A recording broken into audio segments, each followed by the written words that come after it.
بسم الله الرحمن الرحيم إن الحمد لله نحمده ونستعينه ونستغفره ونعوذ بالله من شرور أنفسنا ومن سيئات أعمالنا من يهدي الله فلا مضل له ومن يضلله فلا هادي له وأشهد أن لا إله إلا الله وحده لا شريك له وأشهد أن محمدا عبده ورسوله وبعد فإن خير الحديث كتاب الله وخير الهدي هدي محمد صلى الله عليه وسلم وشر الأمور محدثاتها وكل محدثة بدعة وكل بدعة ضلالة وكل ضلالة في النار وقال عز وجل في القرآن المجيد أعوذ بالله من الشيطان الرجيم بسم الله الرحمن الرحيم يا أيها الذين آمنوا اتقوا الله حق تقاته ولا تموتن إلا وأنتم مسلمون وقال يا أيها الناس اتقوا ربكم الذي خلق من نفس واحدة وخلق منها زوجها بث منهما رجالا كثيرا ونساء واتقوا الله الذي تسألون به والأرحام إن الله كان عليكم رقيبا وقال يا أيها الذين آمنوا اتقوا الله وقولوا قولا سديدا يصلح لكم أعمالكم ويغفر لكم ذنوبكم ومن يطع الله ورسوله فقد فاز فوزا عظيما اللهم صل على محمد وعلى آل محمد كما صليت على إبراهيم وعلى آل إبراهيم إنك حميد مجيد اللهم بارك على محمد وعلى آل محمد كما باركت على إبراهيم وعلى آل إبراهيم إنك حميد مجيد رب اشرح لي صدري ويسر لي أمري واحلل عقدة من لساني يفقهوا قولي أما بعد تمام تعریفیں اس اللہ عز و جل کے لیے لائق و زیبا ہے جو تمام جہانوں کا بنانے والا اور اسے پالنے والا ہے، اور درود و سلام اس کے آخری نبی محمد صلی اللہ علیہ وسلم پر۔ الحمدللہ ہم تمام یہیں اس ہفتے واری درس قرآن کے لیے جمع ہوئے ہیں۔ انشاءاللہ عزیز اس مختصر سے وقت میں آج آپ کے سامنے ایک ایسے عنوان پر روشنی ڈالوں گا جو کہ انشاءاللہ عزیز ہماری آنے والی زندگی سے تعلق رکھتا ہے، لیکن اس آنے والی زندگی سے تعلق رکھنے والے اس عنوان کا بڑا گہرا تعلق اس دنیا سے ہے، یہ زندگی سے جو ہم گزار رہے ہیں۔ تو گویا اس دنیا میں جو زندگی ہمیں ملی ہے، اس میں ہمیں ایسا کیا کرنا ہے جس کے نتیجے میں جو آنے والی زندگی ہے، جس کو ہم کہیں گے قبر کی زندگی، اس کے بعد جو ہے حشر کی زندگی مطلب مقام محشر جس کو کہتے ہیں، اور اس کے بعد پھر ہم کہیں گے آخرت کی زندگی مطلب جنت اور جہنم جس بنیاد پر فیصلہ ہونے والا ہے۔ وہ کیا چیزیں ہیں جو اس دنیا میں اگر ہم یاد رکھیں گے تو انشاءاللہ عزیز یہ دنیا بھی اچھے سے گزریں گی، اس کے بعد قبر کا مرحلہ، مقام محشر مطلب حشر کا مرحلہ، اس کے بعد میزان ہے اور بہت لمبی تفصیلات ہے بہرحال، اور بالخصوص پھر جنت اور جہنم جس کو ہم کہتے ہیں وہ زندگی ہماری اچھی گزریں گی۔ آئیے اس عنوان کی طرف ہم بڑھتے ہیں، آج اسی بھی کچھ روشنی ڈالوں گا، اور آج میرا عنوان ہوگا حشر میں رحمت الہی کا ایک نظارہ اور توحید۔ مطلب حشر میں مقام محشر میں رحمت الہی کا ایک نظارہ مطلب اللہ تعالیٰ اپنے بندوں پر کیسا رحم کرنے والا ہے، اس بات کو ہم دیکھیں گے، اور توحید مطلب چونکہ میں نے شروعات میں کہا اس عنوان کا تعلق اس زندگی سے جو گزر رہی ہے تاکہ آنے والی حشر کی زندگی اچھی ہو، تو لہٰذا مقام محشر میں رحمت الہی کا ایک نظارہ کہ اللہ تعالیٰ کیسے اپنے بندوں پر جو گناہ گار اور خطا کار ہوں گے کیسے رحم کریں گا، اور توحید مطلب اس کی بنیاد توحید بنیں گی جو اس دنیا میں جو ہم گزر رہے ہیں اس میں اس پر چلنا ہے، تو اس دنیا میں جو گزر کے ہم یہاں سے جائیں گے جس کو حشر کہتے ہیں تب اس کا انشاءاللہ عزیز ہمیں جو ہے بہترین بدلہ ملے گا۔ تو انشاءاللہ عزیز یہ باتیں انشاءاللہ آج ہم دیکھیں گے۔ تو آئیے اپنے عنوان کی طرف ہم بڑھتے ہیں۔ سب سے پہلی چیز تو یہ کہ اللہ رب العزت اپنے بندوں پر بڑا رحم کرنے والا ہے، کرم کرنے والا ہے، بخشنے والا ہے، معاف کرنے والا ہے، یہ اللہ رب العزت کی صفت ہے۔ اور اللہ سبحانہ تعالیٰ اپنے بندوں کو جو توحید پر چل کر آئے ہوں گے، اپنی زندگی میں انہوں نے شرک نہ کیا ہوگا، تو اللہ تعالیٰ اپنے ایسے بندوں کو محبوب رکھتا ہے۔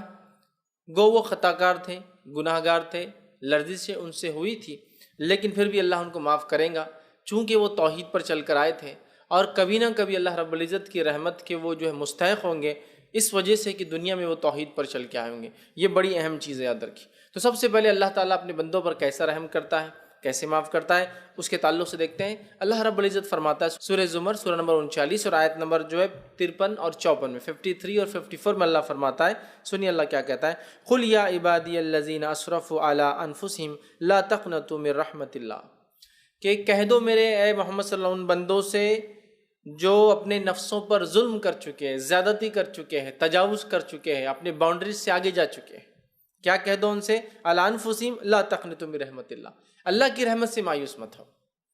اس کے شائع نزول کے تعلق سے ایک واقعہ یوں آتا ہے کہ نبی اکرم صلی اللہ علیہ وسلم کے پاس کچھ بے انتہا بوڑھے قسم کے لوگ آئے، مطلب ایجڈ، اور آ کر کہا اے محمد صلی اللہ علیہ وسلم ہم ایمان قبول کرنا چاہتے ہیں۔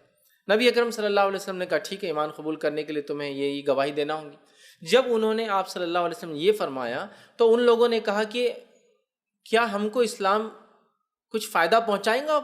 اس لیے کہ ہم نے ساری زندگی، ایک تو عمر رسیدہ لوگ تھے، ٹھیک، ہم نے ساری زندگی اللہ کی معصیت، گناہ، خطاؤں میں ہماری زندگی اتنی پاپ، اتنی گناہ اور اتنی گندگی میں جو ہے رہی کہ اتنے ہم نے گناہ کیے کہ شاید جتنے گناہ ہو سکتے دنیا میں سب کچھ کر کے آ گئے ہم لوگ۔ تو کیا ہے محمد صلی اللہ علیہ وسلم اب ہم کو اسلام لانا کچھ فائدہ دے سکتا ہے؟ مطلب یہ بات تو تھی کہ انہیں اسلام قبول کرنا ہے، لیکن یہ بات سے وہ پریشان تھے، کیا اسلام کچھ فائدہ دے گا جبکہ پوری زندگی گناہ معصیت میں، جس کو عام زبان میں کہیں گے ان کی ساری زندگی کالے کرتوتوں میں گزری ہے؟ تو کہا کیا ہم کو اس کا کچھ فائدہ ہوگا؟ تو تب یہ آیت نازل ہوئی، اللہ نے فرمایا قل یا عبادی الذی اسرفوا علی انفسہم، اے محمد صلی اللہ علیہ وسلم کہہ دیجئے ان لوگوں سے جو اپنی نفس پر زیادتی کر چکے ہیں، باؤنڈریز کو اپنے کراس کر چکے ہیں، علی انفسہم لا تقنطوا من رحمت اللہ، اللہ کی رحمت سے مایوس مت ہونا۔ تم گناہ کر چکے ہو، خطا کر چکے ہو، بہت پاپ کر چکے ہو، ساری زندگی پاپ میں، گناہوں میں، معصیت میں، خطاؤں میں، غلطیوں میں گزری ہے، لیکن اللہ کی رحمت سے مایوس مت ہونا کسی بھی زندگی کے مرحلے پر۔ فرمایا رحمت اللہ ان اللہ یغفر الذنوب جميعا، اللہ تعالیٰ تمہارے تمام گناہ معاف کرنے کی جو ہے صلاحیت رکھتا ہے، اللہ تعالیٰ تمہارے تمام گناہوں کو معاف کر سکتا ہے۔ یہ لوگ جو ساری زندگی گناہوں میں گزار کے آ چکے تھے، بوڑھے ہو چکے تھے، اب ان کو لگتا تھا کہ کیا اسلام کچھ فائدہ دے گا ہمارے اس خطاؤں بھری زندگی گزارنے کے بعد بھی؟ تو اللہ تعالیٰ جواب دے رہا ہے کہ میرے بندے جو اپنی نفسوں پر اس زیادتی کر چکے ہیں، ایکسس کر چکے، ایکسیڈ کر چکے اپنے لیمٹس کو گناہ اور خطاؤں میں، ان سے کہنا کہ اللہ کی رحمت سے مایوس مت ہونا، اللہ تعالیٰ تمہارے تمام گناہ، کیا دیکھیے فرمایا ان اللہ یغفر الذنوب جميعا، اللہ تعالیٰ تمہارے تمام گناہوں کو معاف کر دیں گے۔ تو ایک بات تو پتہ چلی، اسلام قبول کرنے سے پچھلے سارے گناہ اور خطا معاف ہو جاتے ہیں۔ اسلام میں 3 اعمال ایسے جن کے کرنے سے انسان کے پچھلے سارے گناہ اور خطا معاف ہو جاتے ہیں۔ ایک اسلام قبول کرنا، دوسرا ہجرت کرنا اللہ کے راہ میں، اور تیسرا حج کرنا، حج مبرور جس کو اللہ قبول کر لے۔ یہ 3 اعمال ایسے ان کے کرنے سے پچھلے سارے گناہ معاف ہو جاتے ہیں۔ تو کہا اللہ تعالیٰ تمہارے تمام گناہوں کو معاف کر دے گا، انہ هو الغفور الرحیم، اور وہ تو معاف کرنے والا اور رحم کرنے والا ہے۔ آگے فرمایا وَأَنِيبُوا إِلَىٰ رَبِّكُمْ وَأَسْلِمُوا لَهُ مِنْ قَبْلِ أَنْ يَأْتِيَكُمُ الْعَذَابُ ثُمَّ لَا تُنصَرُونَ، اور آگے اللہ نے فرمایا اور کہا کہ اپنے رب کی طرف جھک جاؤ اور اس کے فرمانبردار بن جاؤ، اور اب اس کے بعد کی زندگی میں رب کی طرف جھک جاؤ، اس کی فرمانبرداری کرو، یہ نہیں کہ اب پھر ویسی گزارو گے زندگی، معافی مانگو اللہ معاف کرے گا، پھر جھک جاؤ اور اس کے اچھے بندے بن جاؤ اس وقت سے پہلے کہ تمہارے پاس اللہ کا عذاب آ پہنچے، اس وقت سے پہلے کہ تم مر جاؤ گناہوں کے اندر اور اللہ کا عذاب آ پہنچے، اس سے پہلے تمہیں اپنی زندگیوں کو بدلنا ہے، عذاب آئے اس وقت پر تمہاری کوئی مدد نہ کی جائے گی۔ تو گویا دنیا ایک ایسا مقام ہے جہاں اپنے ہر قسم کی خطا، معصیت، گناہوں کو اللہ سے معافی کروا سکتے ہیں، یاد رکھیے۔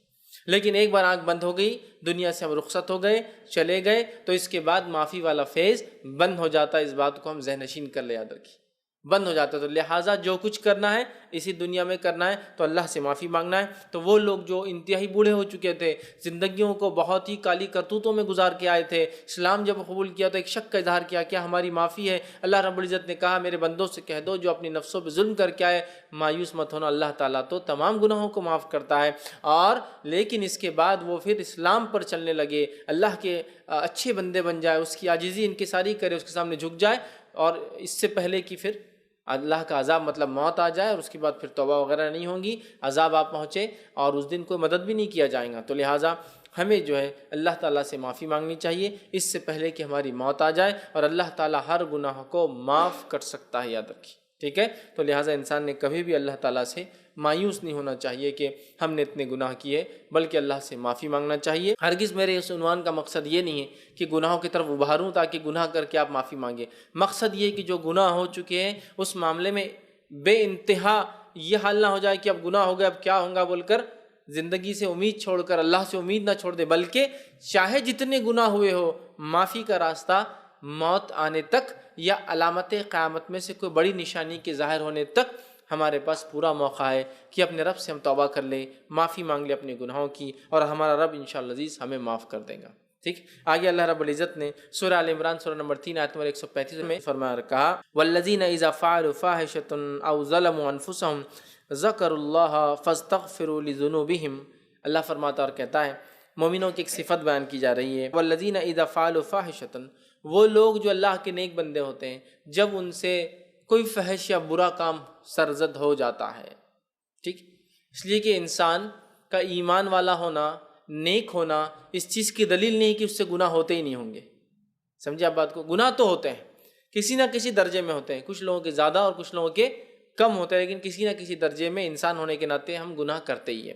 تو اللہ نے فرمایا والذین اذا فعلوا فاحشۃ او ظلموا انفسهم، جو اللہ کے نیک بندے جب ان سے کوئی فحش کام ہو جاتا ہے یا وہ اپنی نفسوں پہ ظلم کرتے ہیں، گناہ کر کے، اللہ نے فرمایا انفسهم ذکروا اللہ فاستغفروا لذنوبہم، تو وہ فوراً اللہ کا ذکر کرتے ہیں اور اللہ سے اپنے گناہ کی معافی مانگتے ہیں۔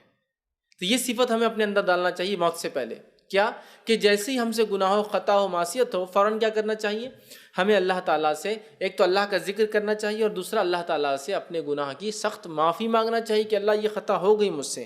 تو اللہ نے فرمایا فاستغفروا لذنوبہم ومن یغفر الذنوب الا اللہ، اور اللہ فرماتا ہے اللہ کے سوا کون ہے جو تمہارے گناہ معاف کرے گا؟ اللہ کے سوا کون ہے جو ہمارے پاپوں کو جو ہے معاف کرے گا؟ کوئی بھی نہیں ہے نا۔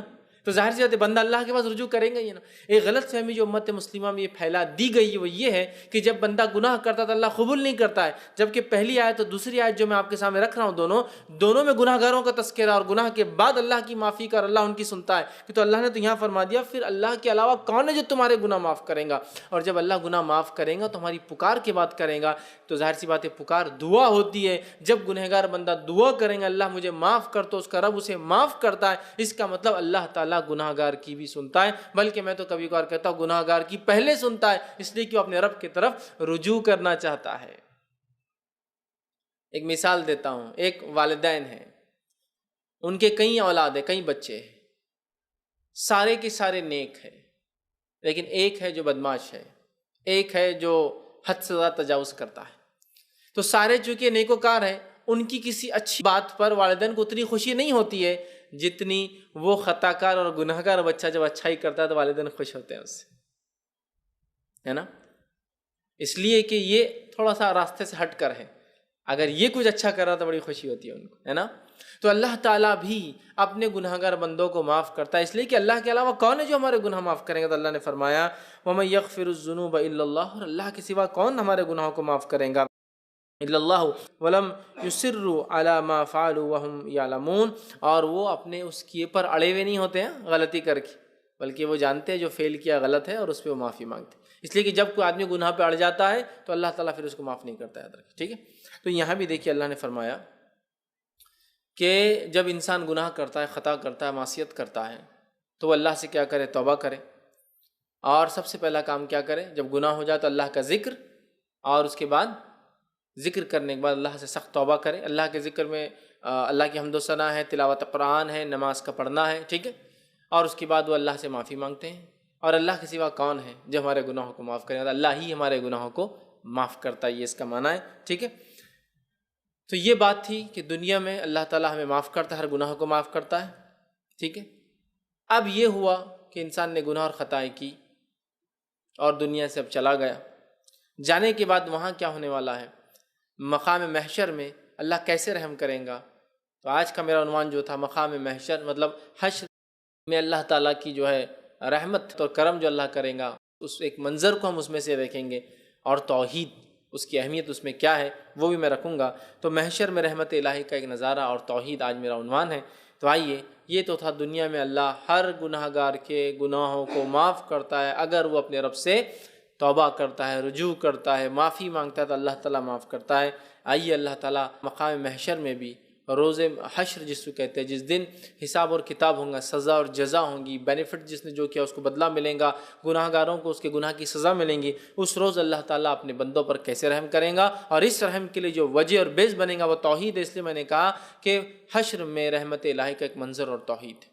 یہ بڑی اہم چیز ہے، یاد رکھیے، اس لیے کہ جس نے توحید پہ نہ چلا ہوگا زندگی، اس کے لیے یہ بات نہیں، یاد رکھیے یہ صرف ان بندوں کے لیے جو نیک تھے اور یا گناہ گار تھے لیکن توحید پرست تھے، اس لیے کہ توحید پرست انسان بھی گناہ گار ہو سکتا ہے، لیکن اس نے اگر شرک نہ کیا، اس کی موت توحید پر ہوئی ہو، تو انشاءاللہ العزیز اس مقام محشر کے اندر بھی رحمت الہی کا وہ انسان مستحق بنے گا، جیسا دنیا میں اگر وہ توحید پر تھا تو دنیا میں بھی مستحق بنے گا اپنے رب سے، اگر وہ توبہ کرے تو آخرت میں بھی ان کا رب ان کی توباؤں کو قبول کریں گا۔ آئیے، متفق علیہ روایت ہے، صحیح بخاری اور صحیح مسلم کی حدیث ہے، نبی اکرم صلی اللہ علیہ وسلم فرماتے ہیں، ابو سعید خدری رضی اللہ عنہ اس حدیث کے راوی ہے، حدیث بڑی طویل ہے، بہت تفصیلات اس کے اندر آتی ہے، میں آپ کے سامنے حدیث کو پڑھ کر سناتا ہوں کہ ایک مرتبہ ابو سعید خدری رضی اللہ عنہ فرماتے ہیں، نبی اکرم صلی اللہ علیہ وسلم سے لوگوں نے سوال کیا اور کہا، اللہ کے رسول، کیا روز قیامت ہم اللہ تعالیٰ کو دیکھیں گے، دیدار ہوگا؟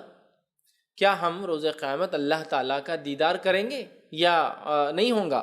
ٹھیک ہے، مطلب صحابہ سوال کر رہے ہیں، نبی اکرم صلی اللہ علیہ وسلم فرماتے اور کہتے ہیں، ہاں تم اپنے رب کو ضرور دیکھو گے، اور اس طرح دیکھو گے جس طرح کے فضا ماحول میں، اگر فضا میں کوئی بدلی نہ ہو، بادل نہ ہو، تو کیا تم سورج کو دیکھ سکتے ہو؟ کہاں؟ تو کہا اسی طرح اللہ کو دیکھو گے۔ یا پھر 14ویں کا جب چاند ہوتا ہے رات میں، ٹھیک ہے، 14ویں کا چاند جو ہوتا ہے وہ سب سے برائٹ مون ہوتا ہے، 14ویں کا جب چاند ہوتا ہے تو کیا تم اس کو دیکھ سکتے ہو؟ صحابہ نے کہاں دیکھ سکتے؟ تو کہا اسی طرح اللہ تعالیٰ کو تم دیکھو گے۔ ٹھیک ہے، ہم اللہ کو روز قیامت دیکھیں گے لیکن اس کا ادراک ہم نہیں کر سکتے، یاد رکھیے، کوئی نظر جو ہے اس کا احاطہ نہیں کر سکتی۔ دیکھ سکتے تو ہم سورج کو دیکھ سکتے ہیں، لیکن سورج کتنا بڑا ادراک کر سکتے ہیں کیا؟ نہیں دیکھ سکتے ہیں۔ چاند کو دیکھ سکتے ہیں 14ویں میں، لیکن کیا ادراک کتنا بڑا ہے کیا سمجھ سکتے ہیں؟ نہیں، وہ نہیں ہو سکتا، اس کی حدود کو نہیں ہم سمجھ سکتے، دیکھ سکتے ہیں۔ تو اسی طرح روز قیامت بھی ہم اللہ تعالیٰ کو دیکھیں گے۔ آپ نے فرمایا جیسا فضا میں اگر بادل نہ ہو، 14ویں کا چاند ہو اور فضا میں بادل نہ ہو، تو جیسے سورج کو دیکھتے ہو، 14ویں کی چاند کو دیکھتے ہو، اسی طرح تم روز قیامت اللہ سبحانہ و تعالیٰ کو، اپنے رب کو دیکھو گے۔ ٹھیک ہے، یہ آپ صلی اللہ علیہ وسلم نے صحابہ سے کہا۔ اور جو ہے، اور سن لو، قیامت کے دن ایک پکارنے والا پکارے گا کہ دنیا میں جو لوگ جن جن چیزوں کی پوجا کرتے تھے، آج وہ سب اپنے اپنے جھوٹے معبودوں کے پیچھے لگ جائے۔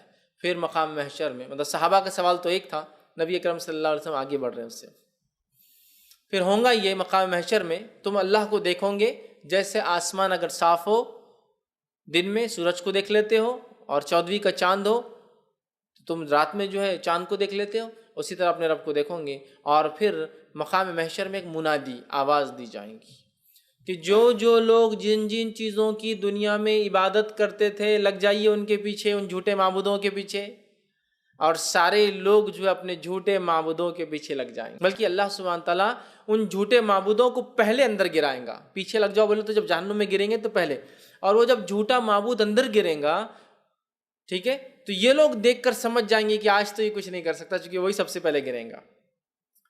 ٹھیک، کیا اس پتھر کو، اس مورت کو، کیا چونکہ وہ لکڑی کی ہوں گی، پتھر کی ہوں گی، مٹی کی ہوں گی، کیا اس کو عذاب ملے گا؟ تو نہیں، اس کو عذاب نہیں ملے گا، چونکہ وہ تو معصوم ہے نا۔ مٹی پتھر جو ہے یہ تھوڑی کوئی اپنی طرف سے نیکیاں ودی کرتے ہیں، تو اصل اس کو گرانے کا مقصد اس بت کو یہ ہوگا، اس کے ماننے والے اس کی کمزوری کو جاننے کی، ہائے افسوس کس کی عبادت کر کے جو اتنا کمزور ہے کہ آج اپنے آپ کو جہنم میں گرنے سے بھی نہیں بچا سکتا۔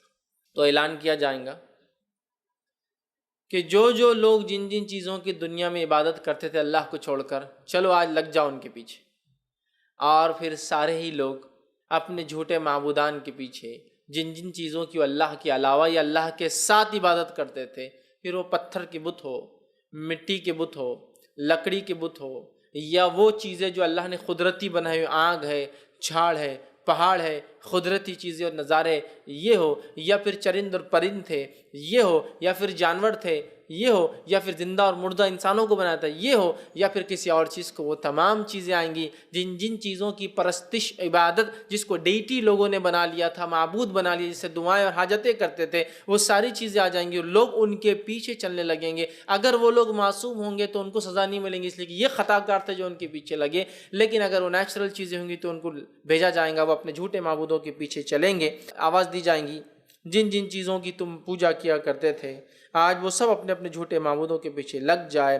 چنانچہ مشرکین دنیا میں جن جن بتوں سے یا کسی کی جو عبادت کرتے تھے، بت یا جس کی وہ عبادت کرتے تھے، وہ سب ان کے پیچھے لگ جائیں گے، پھر ان کو اور ان کے جھوٹے معبودوں کو دوزخ میں دھکیل دیا جائے گا، پھر ان کو اور ان کے جھوٹے معبودوں کو جہنم کی آگ میں دھکا دے کر ڈال دیا جائے گا۔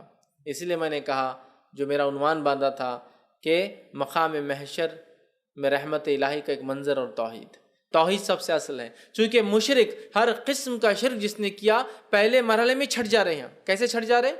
کہ اپنے اپنے جھوٹے معبودوں کے پیچھے لگے ہیں، پھر چاہے وہ مسلم تھے غیر مسلم تھے، مرد تھے یا عورت تھے، زندہ تھے یا مردہ تھے، قدرتی چیزیں تھیں یا وہ چیزیں جس کو انسان نے بنا لیا تھا، سب کچھ آئیں گے اور ان کے پیچھے لوگ لگ جائیں گے۔ یاد رکھیے، سمجھ رہے؟ اور لوگ ان کے پیچھے جائیں گے، اللہ اس چیز کو بھی دھکا دے دیں گا اور سارے اس کے ماننے والے پیروکار جہنم کی آگ میں گر جائیں گے۔ اب اس کے بعد آپ صلی اللہ علیہ وسلم فرماتے ہیں ڈھکیل دیا جائیں گا یہاں تک کہ میدان محشر میں صرف اور صرف نیک اور بد جنہوں نے اللہ کے ساتھ شریک نہ کیا ہوگا وہ بچ جائیں گے۔ دیکھیے فرسٹ فیس محشر، مقام محشر میں سب کھڑے ہیں، بہت سخت جگہ، اس سے پہلے کے مرحلے میں نے لیا نہیں ہوں، بہت سخت مرحلے ہیں۔ سورج کا 1 میل کے فاصلے پر ہونا، مطلب 1.5 کلومیٹر کے قریب سورج ہوگا، انسان اپنے پسینوں کے اندر اتنے تر ہوں گے، کوئی ٹخنے تک، کوئی گھٹنے تک، اور کسی کے تعلق سے آتا ہے کہ وہ جو ہے اپنے سر تک، مطلب اپنے پسینے میں ڈوبے ہوئے ہوں گے۔ آپ نے فرماتے ہیں لوگ مقام محشر میں اتنا روئیں گے کہ اگر ان کے آنسو جو بہتے جمع کیا تو بڑی بڑی کشتیاں اس میں چل سکتی ہے۔ یہ وہ سخت دور ہے، یاد رکھیے۔ اب جب اس کے اندر لوگ جائیں گے انبیاء کے پاس کہ بس مقام محشر میں اتنی تکلیف ہوں گی کہ وہ کہیں گے بھائی جو بھی ہے طے ہو جائے لیکن حساب شروع ہو، جس کے لیے وہ مختلف انبیاء کے پاس جائیں گے، سارے کے سارے انکار کر دیں گے، بولیں گے آج ہم سے نہیں ہوگا۔ پھر محمد صلی اللہ علیہ وسلم وسیلہ بن کے آئیں گے اور سفارش کریں گے کہ اللہ میزان قائم کر دے، مقام محشر میں حساب و کتاب شروع ہو جائے۔ یہ اس کے بعد کا مرحلہ ہے۔ اعلان ہو رہا ہے پھر اس میدان کے اندر، چلو جو جھوٹے معبودوں کی عبادت کرتے لگ جاؤ آج، اور سارے لوگ جو جھوٹے معبودوں کی عبادت دنیا میں کر کے آتے لگ جائیں گے اور ان جھوٹے معبودوں کے ساتھ جہنم کے اندر پھینک دیے جائیں گے۔ اس کے بعد صرف اور صرف مقام محشر میں اب وہ لوگ بچے ہیں جو نیکوکار ہے یا گناہ گار ہے لیکن اپنے رب کے ساتھ شرک کر کے نہیں آئے ہوں گے۔ اس لیے میں نے کہا رحمت الہی اور توحید، اس لیے کہ رحمت الہی صرف اس شخص پر ہوں گی، اس فرد پر ہوں گی، اس مرد اور عورت پہ ہوں گی جو توحید پر چلا۔ توحید کا معنی تھا ایک اللہ کی عبادت کی، اسی کی بندگی اور اسی کے لیے سب کچھ اس نے کیا، اور منتیں، اپنی مرادیں، اپنی قسمیں، اپنے تمام معاملات، اپنی حاجتیں، اپنی دعائیں، سب کچھ صرف اسی کے لیے کی۔ یہ ہوتا ہے کہ اللہ کو ماننا۔ وہ لوگ مقام محشر میں بچ گئے، باقی سارے چھاٹ دیے گئے، باقی سارے مشرک جہنم کی آگ میں ڈال دیے گئے۔ سمجھ گئے اب بات؟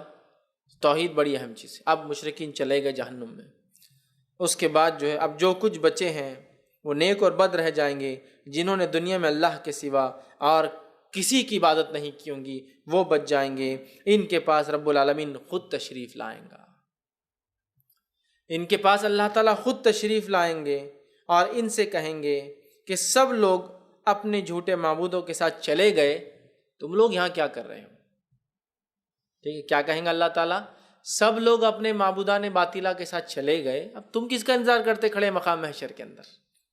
ٹھیک ہے، اب یہ بات وضاحت نہیں ہے، کیا لوگ سمجھ پائیں گے کہ یہ اللہ تعالیٰ ہے، یا پھر لوگ بھولے ہوئے ہوں گے یا کسی چیز کے انتظار میں ہوں گے تاکہ کچھ نشانی دیکھے؟ حدیث میں یہ بہت زیادہ صراحت نہیں ملتی، چونکہ مقام محشر کا معاملہ ہے، عالم غائب کا معاملہ ہے، تو غائب کی بہت ساری باتیں کیا ہوتی ہیں معلوم آپ کو، سمجھ میں نہیں آتی کیسی ہوں گی، اس کے آرڈرز کیسے ہوں گے، پتہ نہیں اللہ کیسا ہوتا ہوگا، لیکن ہوگا یہ بات طے ہے۔ غائب کا معاملہ ایسے ہی ہوتا ہے جیسا کہ خبر کے اندر کے حالات بہت مشکل ہوتا ہے کبھی کوئی ڈیفائن کرنا، لیکن ہوگا۔ کیسے ہوگا وہ کیفیت نہیں بتا سکتے ہم، لیکن ہوگا۔ سوال جواب ہوں گے تو ہوں گے، کیفیت نہیں پتا۔ خبر میں ہوں گی، خبر دبائیں گے، حدیث میں دباتی، کیسے؟ کیفیت ہم نہیں جانتے۔ سمجھ رہے نا کہ بھائی فزیکل تو کبھی دیکھا نہیں گا خبر کو ہوتا ہے، لیکن ہوتا ہے، جب کہہ دیا جائے تو ہوتا ہے۔ تو اب اللہ تعالیٰ کہیں گا، خود تشریف لائیں گا اور کہیں گا سب لوگ اپنے اپنے جھوٹے معبودوں کے ساتھ چلے گئے، تم یہاں کس کا انتظار کر رہے ہو؟ وہ اہل توحید کہیں گے، گناہ گار اور نیکوکار، لیکن ہے اہل توحید، زندگی میں اللہ کے علاوہ کسی کی عبادت نہیں کر کے گئے ہوں گے یہ لوگ، لیکن ہے گناہ گار بھی اور نیکوکار دونوں مکس ہے۔ اہل توحید تو ہوئی نا، چاہے جیسے بھی ہو۔ اللہ کہیں گا تم یہاں کس کا انتظار کر رہے ہو؟ وہ اہل توحید کہیں گے یا اللہ ہم نے دنیا میں ان مشرکین کو ان کے گندے عمل یعنی شرک کی وجہ سے اس وقت چھوڑ دیا تھا جب کہ ہم دنیا میں حاجتوں کے لیے ان سے بہت زیادہ مستحق تھے کہ ان سے کچھ مدد لیں۔ اے اللہ ہم نے تو ان مشرکین کو دنیا میں ترک کر دیا تھا، حالانکہ دنیا میں ہم زیادہ مستحق تھے ان سے کچھ لے فائدہ اٹھائے، لیکن ان کی شرک کی وجہ سے ہم نے فائدہ نہیں لیا تھا۔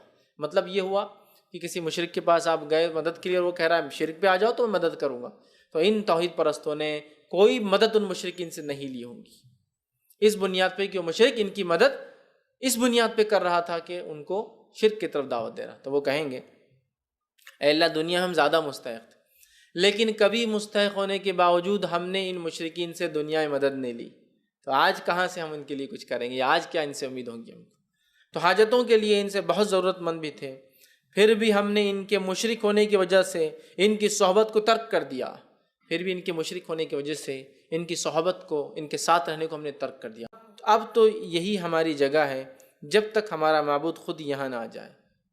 تو اللہ نے کہا ان کے ساتھ کیوں نہیں گئے تم، کیوں نہیں ہو؟ تو کہا نہیں، وہ تو ہم چھوڑ کر آئے تھے ان کو دنیا میں، اب یہی ہماری جگہ، یہاں سے تو نہیں ہلنے والے۔ چونکہ اللہ نے کیا اعلان کروایا؟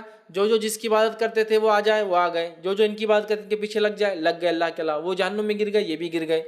اب یہ لوگ بچے، ان سے سوال ہو رہا تم یہاں کیوں کھڑے ہو گئے، کیوں نہیں ان کے ساتھ؟ تو کہا وہ ان کو تو ہم نے دنیا میں چھوڑ کر آئے تھے، تو اب سوال ہی نہیں آتا کہ ہم ان کے ساتھ اب جائیں گے، یہاں کس کا انتظار کر رہے ہو؟ تو وہ کہیں گے ہمارے رب کا ہم انتظار کر رہے ہیں۔ اب کیا وہ بھلا دیے گئے یا اللہ کو نہیں پہچان سکے؟ واللہ عالم۔ اس لیے میں نے کہا کہ یہ بات واضح نہیں، لیکن عالم غائب کی بات ہے، ہمیں یہ بات مکمل طور سے ایکسپلین کرنا یا سمجھنا ممکن ہو سکتا ہے یہاں نہ ہو۔ اور وہ کہیں گے کہ اب تو یہی جگہ ہے جب تک ہمارا معبود خود یہاں نہ آئے، ہم کسی اور کے پیچھے لگنے والے نہیں ہیں، ہمارا رب جب یہاں آئیں گا ہم خود اس کو پہچان لیں گے۔ ٹھیک ہے، وہ کیا کہیں گے؟ جب اللہ ہمارا رب یہاں آ جائیں گا ہم اس کو پہچان لیں گے۔ ٹھیک، مطلب اب تک اللہ کو نہیں پہچان سکے تھے، یا اللہ تعالیٰ نے ان سے بات کیا، کلام کیا، جس سے مومن ابھی پہچان نہیں سکے کہ یہ اللہ ہے۔ ٹھیک، اس کے بعد جو ہے ابو سعید خدری رضی اللہ عنہ فرماتے ہیں، حدیث میں اس طرح سے آتا ہے کہ اللہ تعالیٰ ان سے پوچھیں گا کہ کیا تمہارے رب کی کوئی علامت ہے تمہارے پاس جس سے تم کو معلوم ہو جائیں گا یہ تمہارا رب ہے؟ تو اس سے ایک بات جو ظاہر ہو رہی ہے وہ یہ ہے کہ شاید مومن اللہ کو اب تک نہیں پہچان پائے، اللہ آیا خود بات کیا لیکن پہچان نہیں پائے، کیسے کیا واللہ عالم، اب ہم نہیں سمجھ سکتے، یہ غائب کی بات ہے۔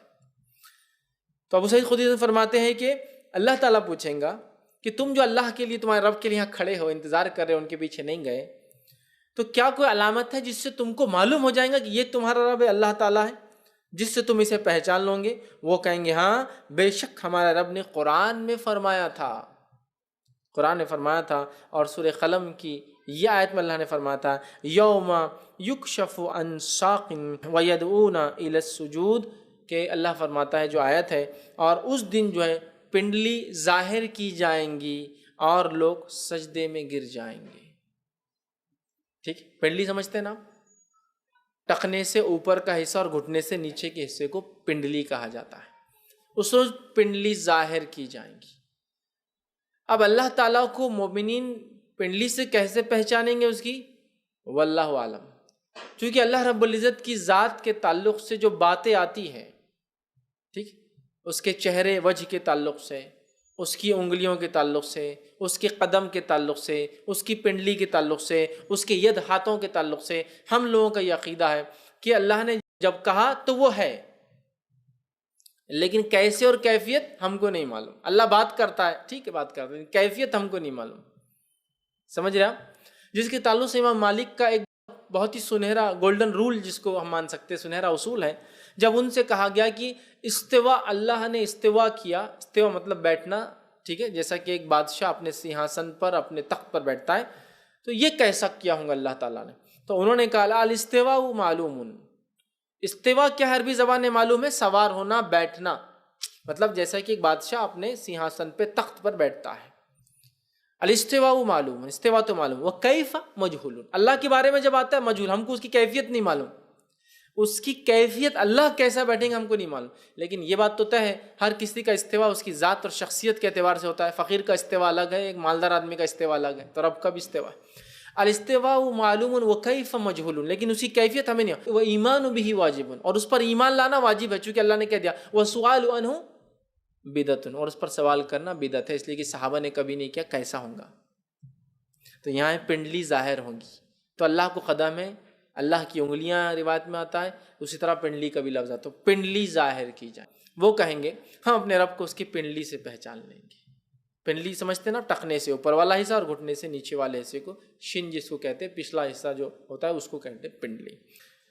تو یہاں اللہ نے فرمایا یعنی اس دن پنڈلی کھول دی جائیں گی اور لوگ سجدے کے لیے بلائے جائیں گے یا لوگ سجدے میں گر جائیں گے۔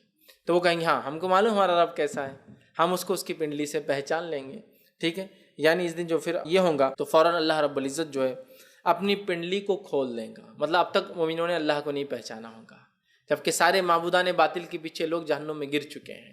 اب پنڈلی اللہ تعالیٰ جو ہی کھول دیا جائے گا، سارے مسلمان اللہ کے سامنے سجدے میں گر جائیں گے۔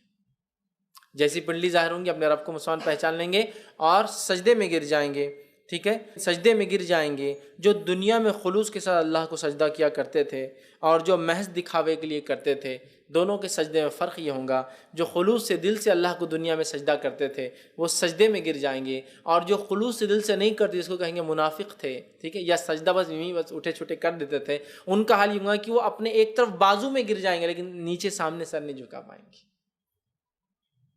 سمجھا؟ مطلب جو خلوص سے دل سے دنیا میں سجدہ کرتے تھے رب کے سامنے سجدہ ریز ہو جائیں گے، لیکن جو خلوص سے دل سے نہیں کرتے تھے، چاہے یہ منافقین ہوں گے جن کے تعلق سے ہے کہ وہ سامنے نہیں گریں گے، سائڈ میں گر جائیں گے، سب کروٹ لیتا ہے نا آدمی، کروٹ لیٹتا ہے نا ویسا، سجدہ نہیں کر پائیں گے۔ یہی کہ اس میں آتا ہے ان کی پیٹھ جم جائیں گی تو جھک نہیں پائیں گے کمر سے نیچے، ٹھیک۔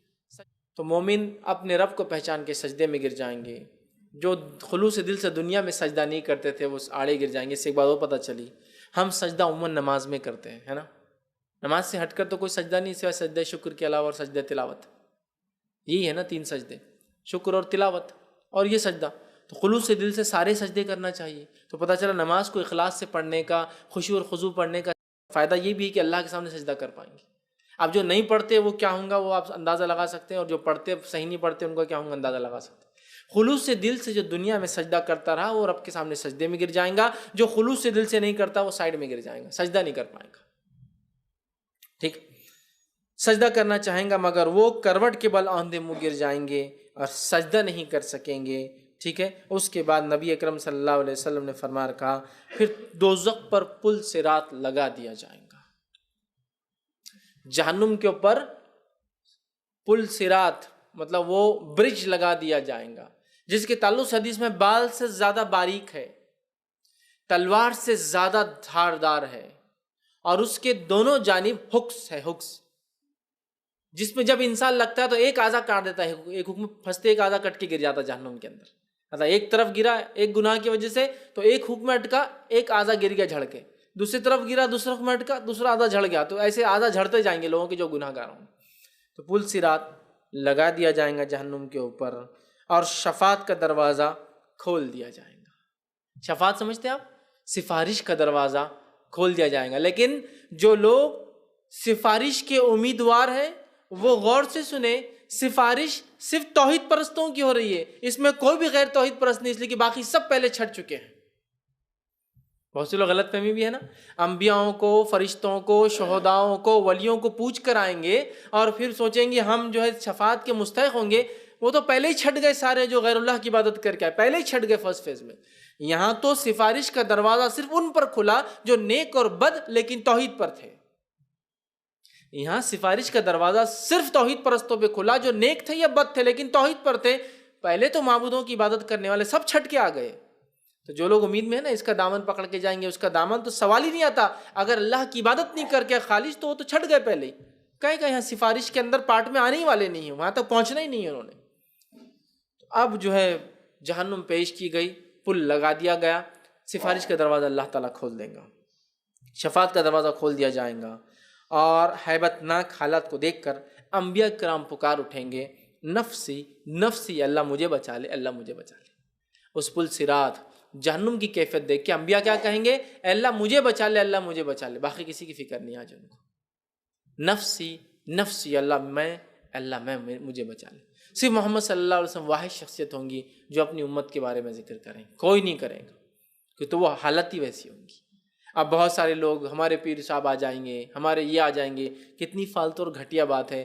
انبیاء کہہ رہے نفسی، تو کاہے کی پیر اور کاہے کی فقیر؟ انبیاء کہہ رہے نفسی، اللہ مجھے بچانا، بس آج کوئی بھی نہیں۔ قوموں کو بھول جائیں گے صرف محمد صلی اللہ علیہ وسلم کو چھوڑ کر۔ اب جو ہے انبیاء تک کہیں گے نفسی نفسی، اے اللہ میری نفس کو سلامت رکھنا، اے اللہ میری نفس کو سلامت رکھنا، اے اللہ میری نفس کو سلامت رکھنا۔ اس کے بعد آپ صلی اللہ علیہ وسلم فرماتے ہیں اور کہتے ہیں پل صراط کے اوپر نیک لوگ بجلی کی طرح گزر جائیں گے، فلیشنگ آف لائٹ جس کو بولتے ہیں نا، روشنی جیسا، بجلی کیسا ہوتی ہے نا، چمکی اور ختم ہو جاتی، بجلی کی طرح گزر جائیں گے، ٹھیک ہے۔ اسی طرح جو ہے کوئی آنکھ کی جھپکنے کے اتنی دیر میں، بجلی چونکہ آنکھ سے بھی تیز ہوتی ہے، آنکھ کی جھپکنے سے بھی تیز ہوتی ہے، تو کوئی آنکھ کے جھپکنے میں، کوئی بجلی کی تیز رفتار سے، اور اسی طرح جو ہے کوئی جو ہے پرندوں کی رفتار سے، اور کوئی اپنی نیکیوں کے وسیلے اور سہارے سے پہنچتے جائیں گے، اور کسی کے تعلق سے آتا ہے کہ وہ اپنے سواریوں پر بھی آئیں گے اور سواریاں بھی ان کو لے جائیں گے۔ تو گویا کوئی لائٹ کی رفتار سے، کوئی آنکھ کے بند ہو کے کھلنے کی رفتار سے، کوئی پرندے کی اڑنے کی رفتار سے، ہے نا، کوئی جو ہے تیز بھاگنے والے انسان کی رفتار سے، مختلف رفتاروں سے ان کے اعمال کے اعتبار سے لوگ پل کو کراس کریں گے، صراط کو کراس کریں گے۔ مطلب جہنم پر ہر انسان پیش کیا جانے والا ہی ہے، چاہے کتنا ہی نیک ہو یا کتنا ہی بد ہو یا درکی، سب پیش ہو رہے ہیں نا، پل صراط جہنم پہ سے گزر رہا ہے۔ تو ایک کے بعد ایک لوگ نکلیں گے اور ان کے اعمال کے مطابق رفتاروں سے نکل جائیں گے۔ کچھ تو بالکل صحیح سالم پہنچ جائیں گے، کچھ رفتار سے بھی پہنچ رہے، کمپلیٹ بھی پہنچ رہے، اور کچھ گرتے پڑتے، ہاتھ پیر ٹوٹتے ہوئے، زخمی ہوتے ہوئے وہاں تک پہنچیں گے۔ تو کوئی اس رفتار سے، کوئی سلولی، کوئی زخمی، کوئی صحیح سلامت، مختلف رفتاروں سے، مختلف کیفیتوں میں لوگ جہنم کو کراس کر کے ادھر سے پل سے ادھر کی طرف گزریں گے، اور جو ہے وہاں پہنچ جائیں گے، پار لگ جائیں گے، اور کچھ دھکے کھا کھا کر دوزخ میں گر رہے ہوں گے، کچھ لوگ نہیں پار کر سکیں گے تو دھکے کھا رہے ہوں گے، اور مختلف اعضاء ان کے جھڑ رہے ہوں گے اور اندر گر رہے ہوں گے جہنم میں، کچھ جا رہے ہوں گے، کچھ گر رہے ہوں گے، اور انسانیت پل پہ سے گزر رہی ہے، بدکار گناہگار جہنم میں ٹکڑے ہو کر گر جائیں گے، نیک لوگ اس پل کو پار کر کے مختلف رفتاروں سے، اور ادھر پہنچنے والے نیکوں میں بھی کچھ زخمی حالت میں پہنچیں گے، کمپلیٹ نہیں پہنچ سکیں گے لیکن پہنچ جائیں گے۔ ادھر جو پہنچ گیا بچ گیا، فرسٹ فیز میں جنتی ہو گیا، جو گر گیا مطلب وہ توحید پرست ہی تھا، کہ تو پہلے ہی جو غیر اللہ کی عبادت کرتے تھے سب جہنم میں گرے ہوئے ہیں، یہ وہ ہے جو گناہگار توحید پرست ہے، ٹھیک، وہ اندر گر جائیں گے۔ اب جب پل صراط کا یہ واقعہ ہو جائیں گا، نبی اکرم صلی اللہ علیہ وسلم فرماتے ہیں جو ایمان والے دوزخ سے نجات پائیں گے، قسم ہے اس ذات کی جس کے ہاتھ میں میری جان ہے، وہ اللہ پاک سے اپنے گناہگار دوزخی بھائیوں کے لیے بڑی سختی کے ساتھ مطالبہ کریں گے کہ ان کو نکالا جائے۔ جو لوگ پل صراط کراس کر کے چلے جائیں گے، نیک لوگ پہنچ گئے، زخمی جیسے پہنچ گئے، یہ فرسٹ فیز میں جانے والے جنتی لوگ ہیں، ٹھیک۔ اب جب یہ پہنچ جائیں گے، وہاں انتظار کریں گے، تو آپ سب فرماتے ہیں قسم ہے اس ذات کی جس کے ہاتھ میں میری جان ہے، مطلب محمد صلی اللہ علیہ وسلم فرما رہے ہیں کہ اللہ کی قسم، یہ لوگ جو پہلے فیز میں جنتی بچ کے جائیں گے، یہ اندر جائیں گے ہی نہیں جنت میں، اور یہ اللہ سے بہت سخت مطالبہ، بہت سخت دعائیں کریں گے کہ ہمارے بھائیوں کو جہنم سے نکالا جائے۔ تو اسے ایک بات اور پتہ چلی، وہ بات یہ ہے کہ مشرکین کی صحبت اختیار کرنا یہ ان کے ساتھ جانے کی علامتوں میں سے ایک علامت ہے، اور نیکوکاروں کی صحبت اختیار کرنا یہ آخرت میں ان کے وسیلہ، چونکہ شفاعت کا دروازہ کھلا ہے، ڈورز اوپن ہے، تو یہ جنتی جائیں گے نہیں یار، رک جائیں گے اور کہیں گے ہمارے دوست رشتہ دار جو کچھ ہے نکالو ان کو باہر۔ تو گویا نیک لوگوں کی صحبت میں دنیا میں رہنا ان کی سفارش کا باعث بنے گا روز قیامت۔ اچھی صحبت کے کم از کم یہ فائدے تو ہے کہ انسان توحید پرست تھا لیکن گناہ گار تھا، لیکن اچھی صحبت میں تھا۔ اچھی صحبت کا نتیجہ یہ ہوگا کہ اچھی صحبت والے لوگ چونکہ پہچانتے ہیں آپ کو، یہ انتظار کریں گے، اللہ سے سخت دعائیں کریں گے کہ نہیں جاتے ہم، ہمارے رشتہ داروں کو نکالو، دوستوں کو نکالو، جان پہچان والوں کو نکالو، پڑوسیوں کو نکالو، اگلی قوم کو نکالو، پچھلی قوم کو نکالو، ان کو لے کر اپنے ساتھ جائیں گے۔ چونکہ شفاعت کا دروازہ کھلا ہے، ان کو یہ بات پتہ ہوگی کہ ہم کو یہ پریولیج مل چکا ہے کہ ہم سفارش کر سکتے ہیں۔ تو اب یہ ہوگا کہ جو ایمان والے آپ سے فرماتے ہیں جو پہنچ جائیں گے صراط کراس کر کے، قسم ہے ذات کی جس کے ہاتھ میں محمد صلی اللہ علیہ وسلم میری جان ہے، وہ اللہ پاک سے اپنے گناہگار دوزخی بھائیوں کے لیے بڑی سختی کے ساتھ مطالبہ کریں گے اور کہیں گے کہ یا اللہ، ہمارے کتنے نمازی اور روزہ رکھنے والے اور حج کرنے والے بھائی دوزخ میں پڑے ہیں اور چلا رہے ہیں، اے اللہ ان کو دوزخ سے نکال دے۔ اے اللہ، ہمارے کئی نمازی، توحید پرست تو سب ہے، یاد رکھیے، توحید پرست تھے بول کے تو پل صراط پہ سے گزرے تھے، باقی تو پہلے جہنم میں چلے گئے۔ اے اللہ، ہمارے کئی بھائی جو نمازی تھے، اسے توحید کا لفظ نہیں آ رہا ہے، توحید پہ تھے ہی، اور نمازی تھے، روزہ رکھتے تھے، حج کرتے تھے، آج جہنم میں گر چکے، ان کو بھی تو نکال دے، ان کے بغیر ہم نہیں جائیں گے۔ پتہ یہ چلا توحید پرست انسان نماز پڑھنے کے بعد بھی، روزہ رکھنے کے بعد بھی اور حج کرنے کے بعد بھی اپنے گناہوں کی وجہ سے جہنم میں جا سکتا ہے۔ یہی تو ہے نا۔ وہ کہیں گے اللہ کتنے سارے ہمارے بھائی ہیں جو نمازی بھائی تھے، روزہ رکھتے تھے، حج کرنے والے ہیں، دوزخ میں چلا رہے ہیں، گرے ہوئے تکلیف میں چلا رہے ہیں، اے اللہ ان کو دوزخ سے نکال دے، چونکہ ان کو معلوم ہوگا شفاعت کا دروازہ کھلا ہے، سفارش ابھی کی جا سکتی ہے۔ اب اس کے بعد اللہ رب العزت فرمائیں گا جاؤ ان کی صورتیں پہچان کر ان کو دوزخ سے نکال لاؤ، جاؤ پہچانو صورتیں کی اور نکال لاؤ۔ پھر اللہ تعالیٰ دوزخ کی آنکھ کو حکم دیں گا کہ ان کے چہروں کو مت لگو، اس لیے کہ اس سے ڈیٹیکٹ کر لیں گے، ورنہ پہچان نہیں سکتا کوئی انسان جہنمی کو۔ جہنمی انسان کا چہرہ عذاب کی وجہ سے شناخت نہیں کیا جا سکتا ہے، مسخ ہو جاتا ہے۔ تو اللہ تعالیٰ جہنم کو کہیں گا کہ تھوڑی دیر کے لیے ان جہنمیوں کے چہروں کو صحیح کر دو تاکہ ان کے رشتہ دار جو آ رہے ہیں وہ ان کو پہچان لیں، ورنہ ڈیٹیکٹ نہیں کر سکتا کوئی۔ تو اچھی صحبت کا یہ ایک فائدہ ہے، یاد رکھیں آخرت میں بھی۔ اور بری صحبت کا فائدہ ہے نا، مشرکین کی صحبت ہوں گی تو چلے جائیں گے ان کے ساتھ، مشرکین کی صحبت نہیں تھی، یہ فائدہ ہے۔ یہ تو صحبت رہنا اور نہیں رہنا ہے۔ ہمارے پاس تو کچھ ایسے جو مشرکین کی صحبت ملتی نہیں لیکن اس کی خواہشات میں زندگیاں گزار دیتے ہیں، میرا فلاں اسٹار ہے اس کے ساتھ ہو جاؤں تو کیا بات ہے۔ حقیقی صحبتیں نیک لوگوں کی، حقیقی صحبتیں جنتی لوگوں کی ہیں، حقیقی صحبتیں متقین کی ہے، چونکہ یہ وسیلہ بن سکتے ہیں، باقی لوگ کوئی بھی نہیں بنے گا ادھر کی۔ چلیے آئیے، تو نیک لوگوں کی سے پہچان رکھنے کا بھی بینیفٹس اور فائدے ہیں۔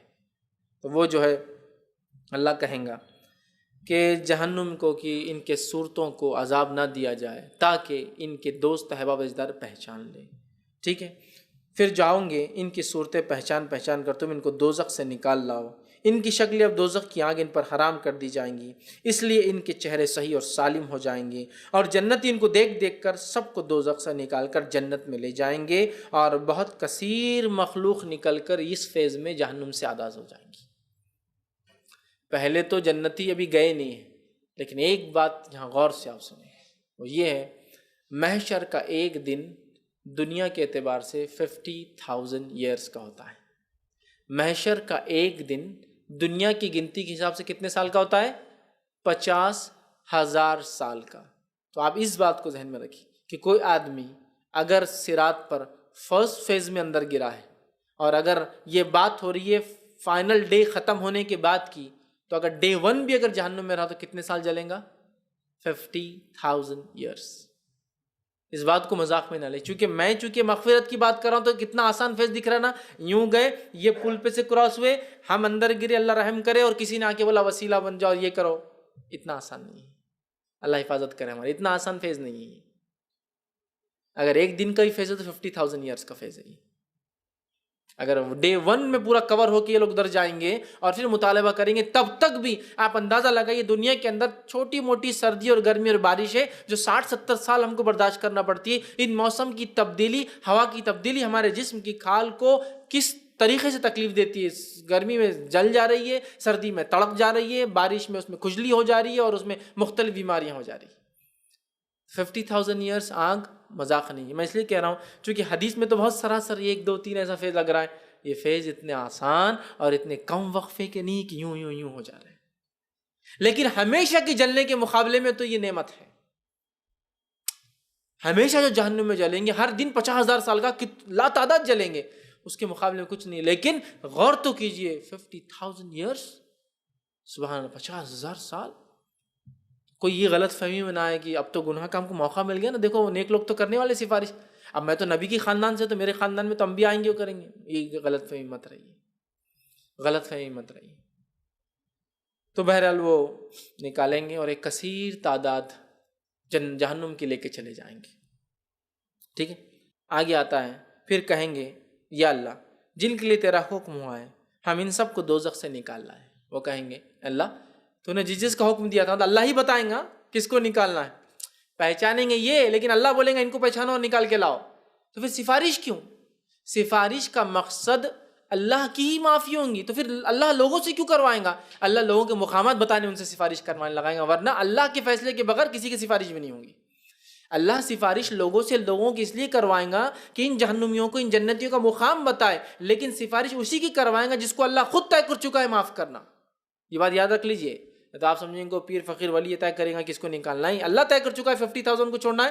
پھر ان لوگوں کو بولیں گا تم نکال کے لاؤ تاکہ ان کا مقام ان کو بتائے، ورنہ معافی تو اللہ نے دی ہے. یہ بات یاد رکھ لیجیے. تو پھر جو ہے پھر کہیں گے یا اللہ جن جن کو تو نے کہا حکم ہم نے لے کے آ گئے ان کو سب کو دوزخ سے نکال ڈالا ہے. پھر اللہ تعالیٰ فرمائیں گا پھر جاؤ اور ان گناہ گاروں کو بھی نکال لاؤ جن کے دلوں میں 1 دینار کے وزن کے برابر ایمان ہے. جاؤ ان کو بھی لا لو. چلو فرسٹ فیز میں تم نے تمہارے پہچان والوں کو لا لی، ہو گیا. اب ان کو لاؤ جن کے جس میں 1 دینار کے برابر ایمان. 1 دینار 4 گرام سونے کا سکہ ہوتا ہے. سائز کے اعتبار سے چھوٹا سا اتنا ہوتا ہے، وزن کے اعتبار سے 4 گرام کا ہوتا ہے. لے کے آؤ. اب آپ کہیں گے 1 دینار کے برابر ایمان والے کو لانے کی بات ہو رہی ہے تو میرے ایمان میں گڑبڑ ہوئی تو بھی چلتا ہے، اس لیے کہ 1 دینار کی بات ہے. نہیں، یہ ایمان کو 1 دینار اس لیے کہا جا رہا ہے اتنا چھوٹا کہ اس کے اعمال کی کمی کی وجہ سے، ورنہ ایمان مکمل تھا اس کا. ایمان کی ایک بھی چیز میں کمی جہنم کا مستحق ہو جاتا ہے انسان. ایمان کمپلیٹ تھا لیکن کیونکہ اس نے ڈیڈز نہیں کیے تھے، اعمال نہیں کیے تھے، تو اس کے ایمان کو چھوٹا بتایا جا رہا ہے. لیکن ایکچولی ایمان کمپلیٹ ہے، اس کے اعمال کی کمی سے وہ چھوٹا کہا جا رہا ہے. ورنہ ایمان چھوٹا نہیں ہوتا ہے. آپ بولیں گے ارے اس کا مطلب میں نے اگر اللہ پر ایمان صحیح لا لیا، فرشتوں پہ غلط رکھا، تقدیر پہ سب غلط رکھا تو ہی بچ جاؤں گا. نہیں، ایمان کمپلیٹ ہے، اعمال کے اعتبار سے چونکہ کم ہے اس لیے اس کو 1 کہا جا رہا ہے دینار. جاؤ نکال لاؤ. پھر اللہ پاک فرمائیں گا تو پھر لوگ جائیں گے اور 1 دینار کے برابر کس کس کا ایمان تھا نکال کے لا لیں گے. ٹھیک، وہاں وہ دکھایا جائے گا، مومنوں کو دیکھیں گا کس کا ایمان کیا تھا کیسا تھا. اس کے بعد وہ لا کے ایک کثیر تعداد جہنم سے نکل کر آ جائیں گی. پھر اللہ پاک فرمائیں گے اللہ تعالیٰ پھر جاؤ اور ان کو بھی نکال لاؤ جن میں آدھے دینار کے برابر ہوں گا. پھر یہ جنتی جائیں گے، آدھے دینار والوں کو نکال کر لا لیں گے. پھر اللہ تعالیٰ فرمائیں گا جاؤ ان کو بھی نکال کر لا لو جن میں ذرہ برابر بھی ایمان تھا. پھر وہ ذرہ کیوں کہا ایمان کو، ذرہ کیوں کہا جا رہا ہے ایمان کو؟ اس کے اعمال کی کمی کی وجہ سے. لیکن ایمان ان کا تھوڑا سا تھا، ایسا نہیں کبھی کبھار اللہ کی بات کرے باقی ٹائم کسی کی بھی کرے. نہیں، ایمان کمپلیٹ تھا، اعمال نہیں تھے بلکہ ذرہ برابر ہو ان کو بھی نکال کے لاؤ. پھر وہ جائیں گے ذرہ برابر والوں کو نکال کر لا لیں گے. پھر وہ ایک کثیر مخلوق کو، بہت انسانوں کو نکال کر لا لیں گے. پھر وہ کہیں گے یا اللہ اب تو ہم نے دوزخ میں ذرہ برابر ایمان والوں کو بھی نہیں چھوڑا، سب کو نکال کے لا لیا ہم نے. پھر اللہ تعالیٰ فرمائیں گا کہ فرشتوں کی شفاعت بھی ہو گئی، رسولوں کی شفاعت بھی ہو گئی. انسانوں نے تو عام نیکوکاروں نے بھی کر لی. نیک لوگوں کی تو بات ہو رہی ہے نا، جب سے نیک مطلب فرشتوں کی بھی ہو گئی. کب ہوئی کیسے ہوئی وہ ہو گئی، لیکن ابھی حدیث میں نہیں آئی اس کی تفصیلات. میں نے ایک بیان دیا تھا حشر سے حساب تک، مطلب مقام محشر کے پورے احوالوں سے میں نے فیزز پورے رکھے کیسے کیسے کب ہوں گے.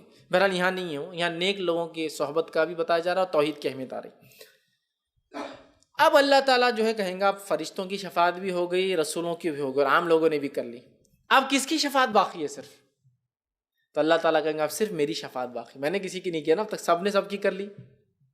میری شفاعت کہاں ہوئی اب تک؟ ٹھیک ہے، لیکن آپ یہ بات یاد رکھیے سارے فیزز میں صرف توحید پرستوں کی شفاعت ہو رہی ہے. اب تک کسی مشرک کی شفاعت نہیں ہے، ایک بھی یاد رکھیے.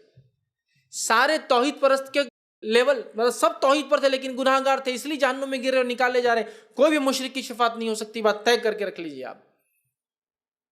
تو اللہ تعالیٰ کہیں گا کہ شفاعت ہو چکی ہے، صرف اللہ رب العزت کہیں گا سب شفاعت کر چکی ہے. اب جو سب سے زیادہ رحم کرنے والا میں ہوں، میری شفاعت کہاں ہوئی؟ اللہ فرمائیں گا سب سے زیادہ رحم کرنے والا تو اللہ ہے. جب لوگوں نے لا لیے، فرشتوں نے لا لیا، رسولوں نے نکال کے لا لیے، تو پھر میرا بھی تو باقی ہے. تو اللہ کہیں گا میں سب سے زیادہ رحم کرنے والا ہوں، ابھی میری شفاعت کا فیض باقی ہے، میرا رحم کرنے کا معاملہ باقی ہے، اس کی شفاعت باقی رہ گئی ہے. اتنا کہہ کر اللہ پاک خود دوزخ میں ایک مٹھی بھرے گا. اللہ تعالیٰ جہنم میں ہاتھ ڈالیں گا، گویا مٹھی کے لفظ دیکھیے اللہ تعالیٰ کے تعلق سے آ رہے ہیں. تو اللہ تعالیٰ جو ہے جہنم میں ہاتھ ڈالیں گا اور جو ایک مٹھی ڈالیں گا اور ایک مٹھی بھر کے لوگ نکالیں گا. وہ لوگ جو ہے دوزخ سے جو ہے ایک مٹھی بھرے گا جس کی برکت سے وہ لوگ دوزخ سے نجات پائیں گے جنہوں نے کبھی کوئی نیک عمل نہیں کیا ہوں گا لیکن توحید پر تھے. آخری جو شفاعت اللہ کی ہے، لاسٹ فیز، اس میں اللہ ایک مٹھی ڈالیں گا اور اس مٹھی میں اللہ اتنے لوگوں کو مطلب برکت ہوں گی اور اتنے لوگ نکلیں گے جنہوں نے ایک بھی نیک عمل نہیں کیا تھا لیکن توحید پر تھے. تو اسے ایک بات اور پتہ چلی، توحید پرست گناہ گار ہو سکتا ہے، ہونا نہیں چاہیے لیکن آئیڈیل نہیں ہے، ہو سکتا ہے لیکن توحید کی برکت کا فائدہ دیکھیے. توحید جو ہے اس کو جہنم کی آگ سے انشاءاللہ کبھی نہ کبھی بچائیں.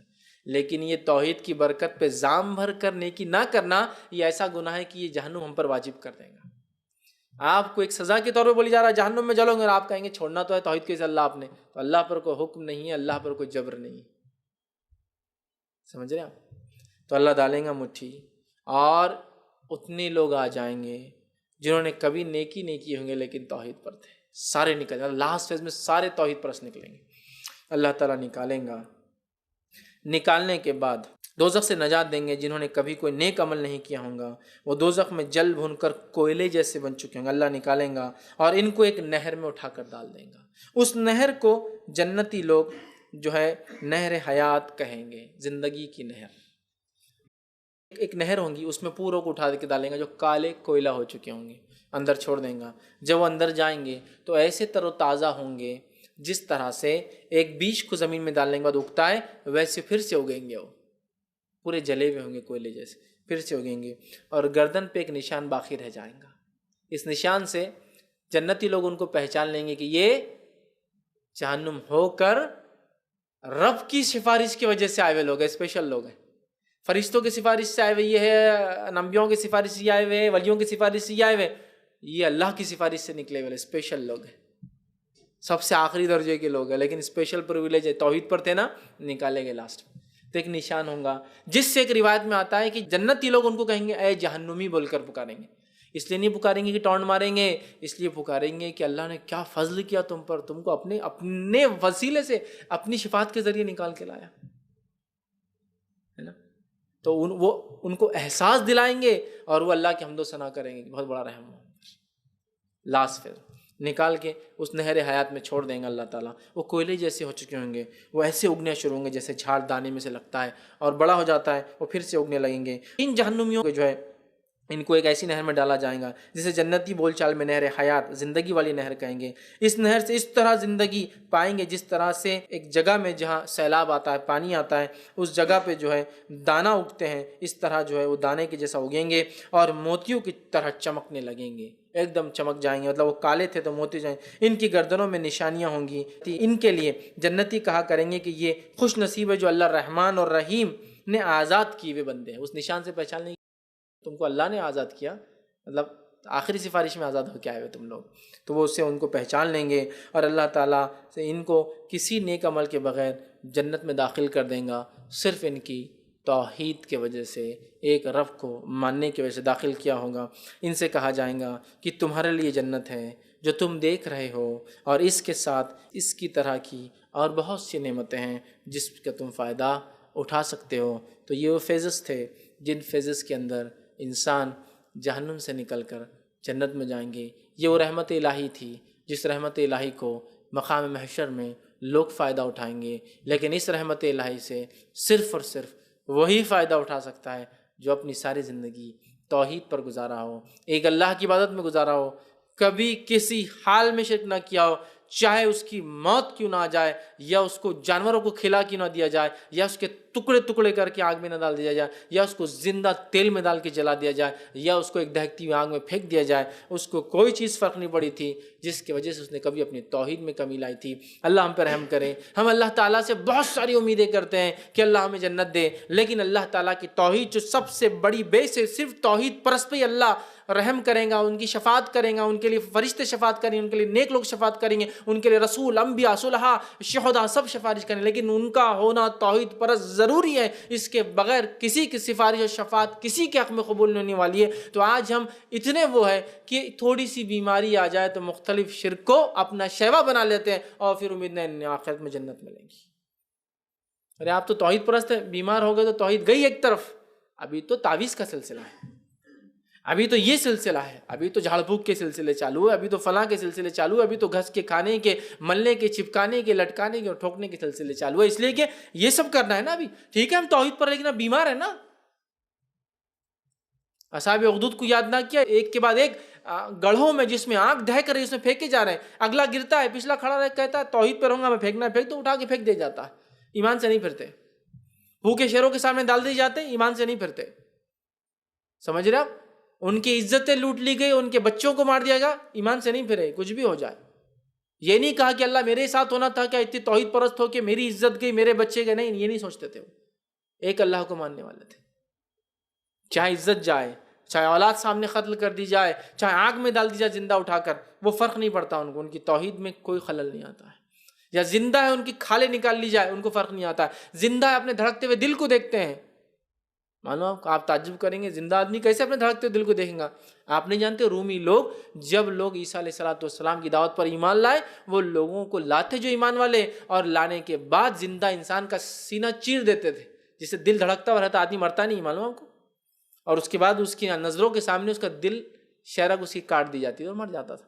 لیکن وہ چیز بھی اس کو ایمان سے نہیں پھیرتی تھی، اس کو کوئی پرواہ نہیں تھی اس سے کہ زندہ شیروں کے سامنے ڈالا جاتا ہے، گرم کرسی پہ ہاتھ پر باندھ کے نیچے سے آگ لگا دی جاتی ہے لوہے کی کرسی پر، جو گرم ہو کے آدمی وہیں مر جاتا ہے، ان کو کوئی فرق نہیں پڑتا. یا ایک بیل ہے جو تانبے کا بنایا جاتا تھا، اس کے اندر انسان کو ڈالا جاتا تھا اور نیچے سے آگ لگا دی جاتی تھی، اس وہ مر جاتے تھے اندر چلا چلا کے. لیکن وہ چیز ان کو ایمان سے نہیں پھیرتی تھی. اپنے دل کو زندہ انسان دھڑکتے ہوئے دیکھ رہا ہے موت سے پہلے، لیکن وہ چیز ان کو توحید سے نہیں پھیرتی تھی، توحید ان کی نہیں چھوڑتی تھی. تو تب ان کو انشاءاللہ عزیز ایسے لوگوں کو جنہوں نے اپنی توحید کو سب کچھ کیا اور رب کے ساتھ کبھی شریک نہیں کیا، کسی اور کو اپنا معبود اور ڈیٹی یا گاڈ نہیں بنایا، ان لوگوں کے لیے یہ فائدہ ہے کہ روز قیامت اگر عمل نہ بھی کیے ہوں گے تو جنت میں جائیں گے، چونکہ انہوں نے توحید پر اپنی زندگیاں گزاری اور اسی پر ان کا خاتمہ ہوا. یہ اصل چیز ہے، یہ اصل چیز ہے. ہو سکتا ہے زندگی کسی کی شرک پہ گزری ہو، مختلف مذہب میں پیدا ہوا ہو، مختلف فرقوں میں پیدا ہوا ہو، لیکن مرا وہ توحید پر. اصل یہ وَلَا تَمُوتُنَّ إِلَّا وَأَنْتُمْ مُسْلِمُونَ، مرنا مت مگر ایمان تقوی کے ساتھ، ایمان والا مرنا مت. پیدا کہیں بھی ہوں گے تم، یہود ہو، نصارہ ہو، ہنود ہو یا کوئی اور مذہب میں ہو، وہ مسئلہ نہیں ہے، بس مرنا مت، لیکن مرنا مسلمان ایمان کے ساتھ، بس یہ اصل ہے. کسی قوم کسی نسل میں تو توحید پرستوں کو ہی آخرت کی ساری نعمتیں ہیں. تو مقام محشر میں رحمت الہی کا ایک منظر اور توحید، یہ آج کا میرا عنوان تھا. میں دعا کرتا ہوں کہ اللہ رب العزت ہم تمام کو ان لوگوں میں شامل کر جو پہلے مرحلے میں جہنم سے نجات پا کر جنت میں جانے والے بنے. اور اگر ہماری کوئی خطائیں اور گناہ ہوئے ہیں تو دنیا میں ہمیں توفیق دے کہ ہم اس سے معافی مانگ لے، اور ایسے لوگوں کی صحبت ہمیں عطا فرما جو لوگ اگر اللہ تو نہ کرے لیکن اگر ہم جہنم میں چلے جائیں تو یہ ہماری سفارش اور شفاعت کرے، جس کی وجہ سے ہم جہنم سے نکل کر آزاد ہو جائیں، اور ہمیں جو ہے دنیا کے اندر تیرے کہے کے مطابق زندگی گزارنے کی توفیق عطا فرما. ہماری موت کو جو ایمان اور کلمے کے ساتھ ہمیں نصیب فرما، اور آخرت میں ہمیں نیکوکاروں کے ساتھ جنت میں اعلیٰ سے اعلیٰ مقام عطا فرما. جب تک ہمیں زندہ رکھ، ایمان اور اسلام پر زندہ رکھ، خاتمہ ایمان پر ہو. وآخر دعوانا ان الحمد للہ رب العالمین. سبحان ربک رب العزت عما یصفون وسلام علی المرسلین والحمد للہ رب العالمین.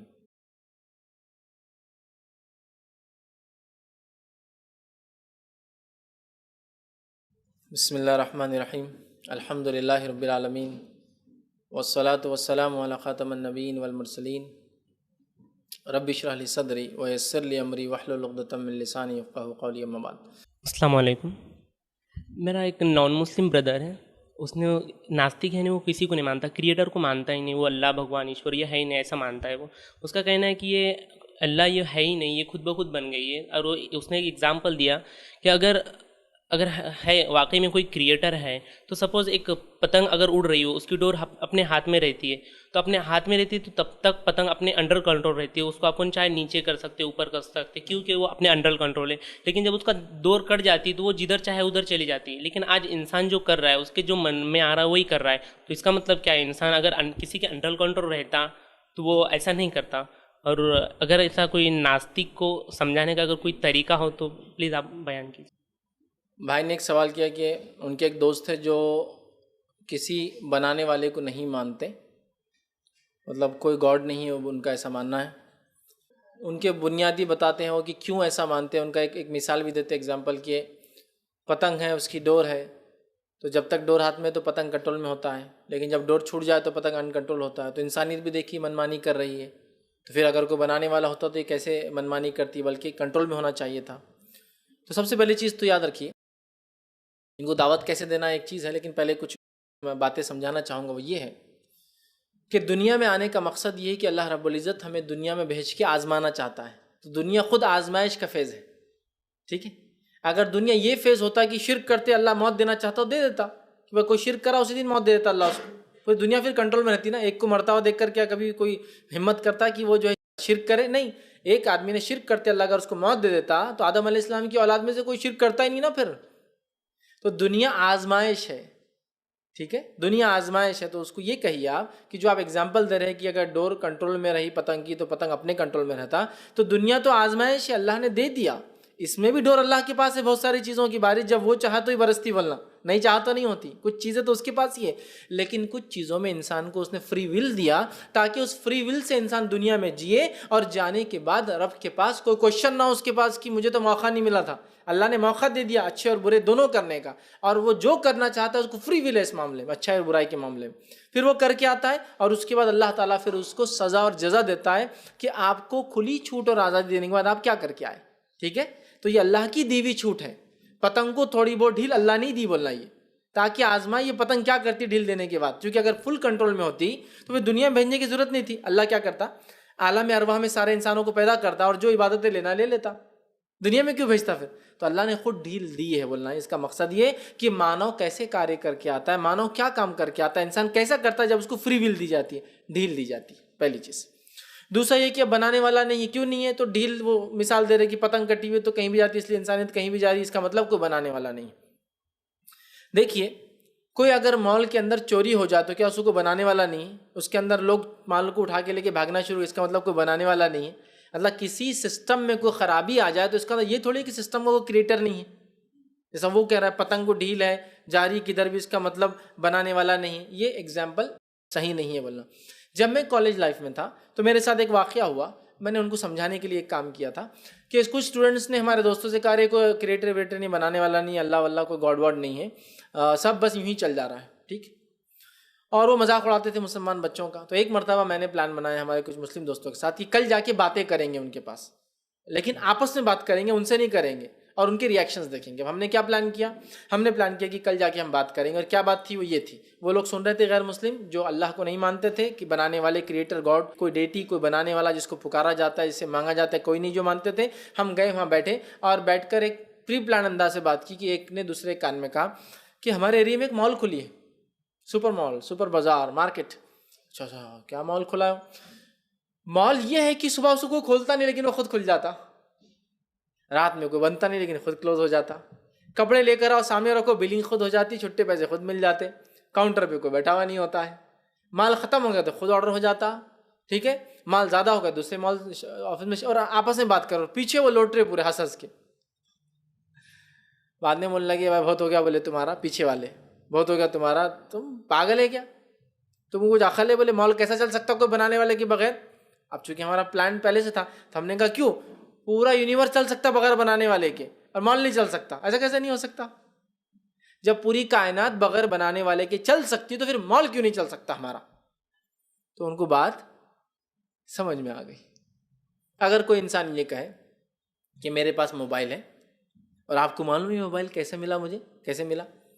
میری گاڑی تھی، ریگستان میں پارک کی ہوئی تھی، میرے گاڑی کے انجن میں سے آئل ٹپک رہا تھا، آئل ٹپکتے گیا ٹپکتے گیا ٹپکتے گیا، طوفان آیا، آندھی آئی، ہوا چلی، اور اس کے بعد وہ سارے کے بعد جب میں گیا تو ہینڈ سیٹ وہاں بناؤ پڑا تھا. ایسا کیسا؟ ہاں ہینڈ سیٹ کیا ہے؟ موبائل سلیکن چپ سیٹ، کمپیوٹر میں چپ سیٹ، سلیکا یا سلیکن کیا ہوتا ہے معلوم ہم کو؟ مٹی کو کہتے ہیں. اور پلاسٹک کیا ہے؟ آئل کا ایک ڈیریویٹو پلاسٹک ہے، آپ کا انک ہے، وہ ساری چیزیں. تو وہ آئل گر رہا تھا، نیچے مٹی تھی، ریاکشنز ہوئے، چپ سیٹ بھی بن گیا، اور آئل کی وجہ سے کورنگ بن گئی، موبائل بھی بن گیا، اور کمپنی کا برانڈ نیم بھی آ گیا، سم کارڈ بھی تھا، ڈائل کرتے نمبر لگنا شروع ہو گیا. یہ کہتا خود بخود نیچرل ہو گیا، خود بخود. ارے ایسا؟ ہاں بس ہو گیا، خود بخود بن گیا.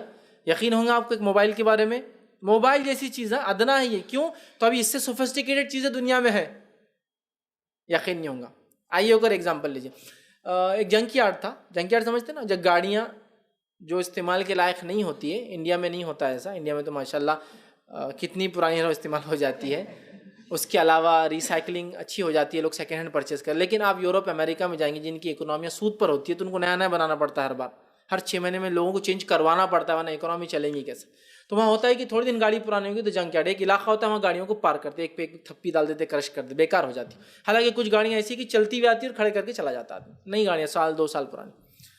اب اگر میں یہ کہوں کہ میں جو ہے نا کل ایک ٹریول کر کے آیا، میں یورپ گیا تھا اور ٹریول کر کے آیا، اور ایک جہاز میں سفر کر کے آیا، ہوائی جہاز میں سفر کر کے آیا، لیکن یہ ہوائی جہاز بہت الگ تھا۔ کیسا الگ تھا؟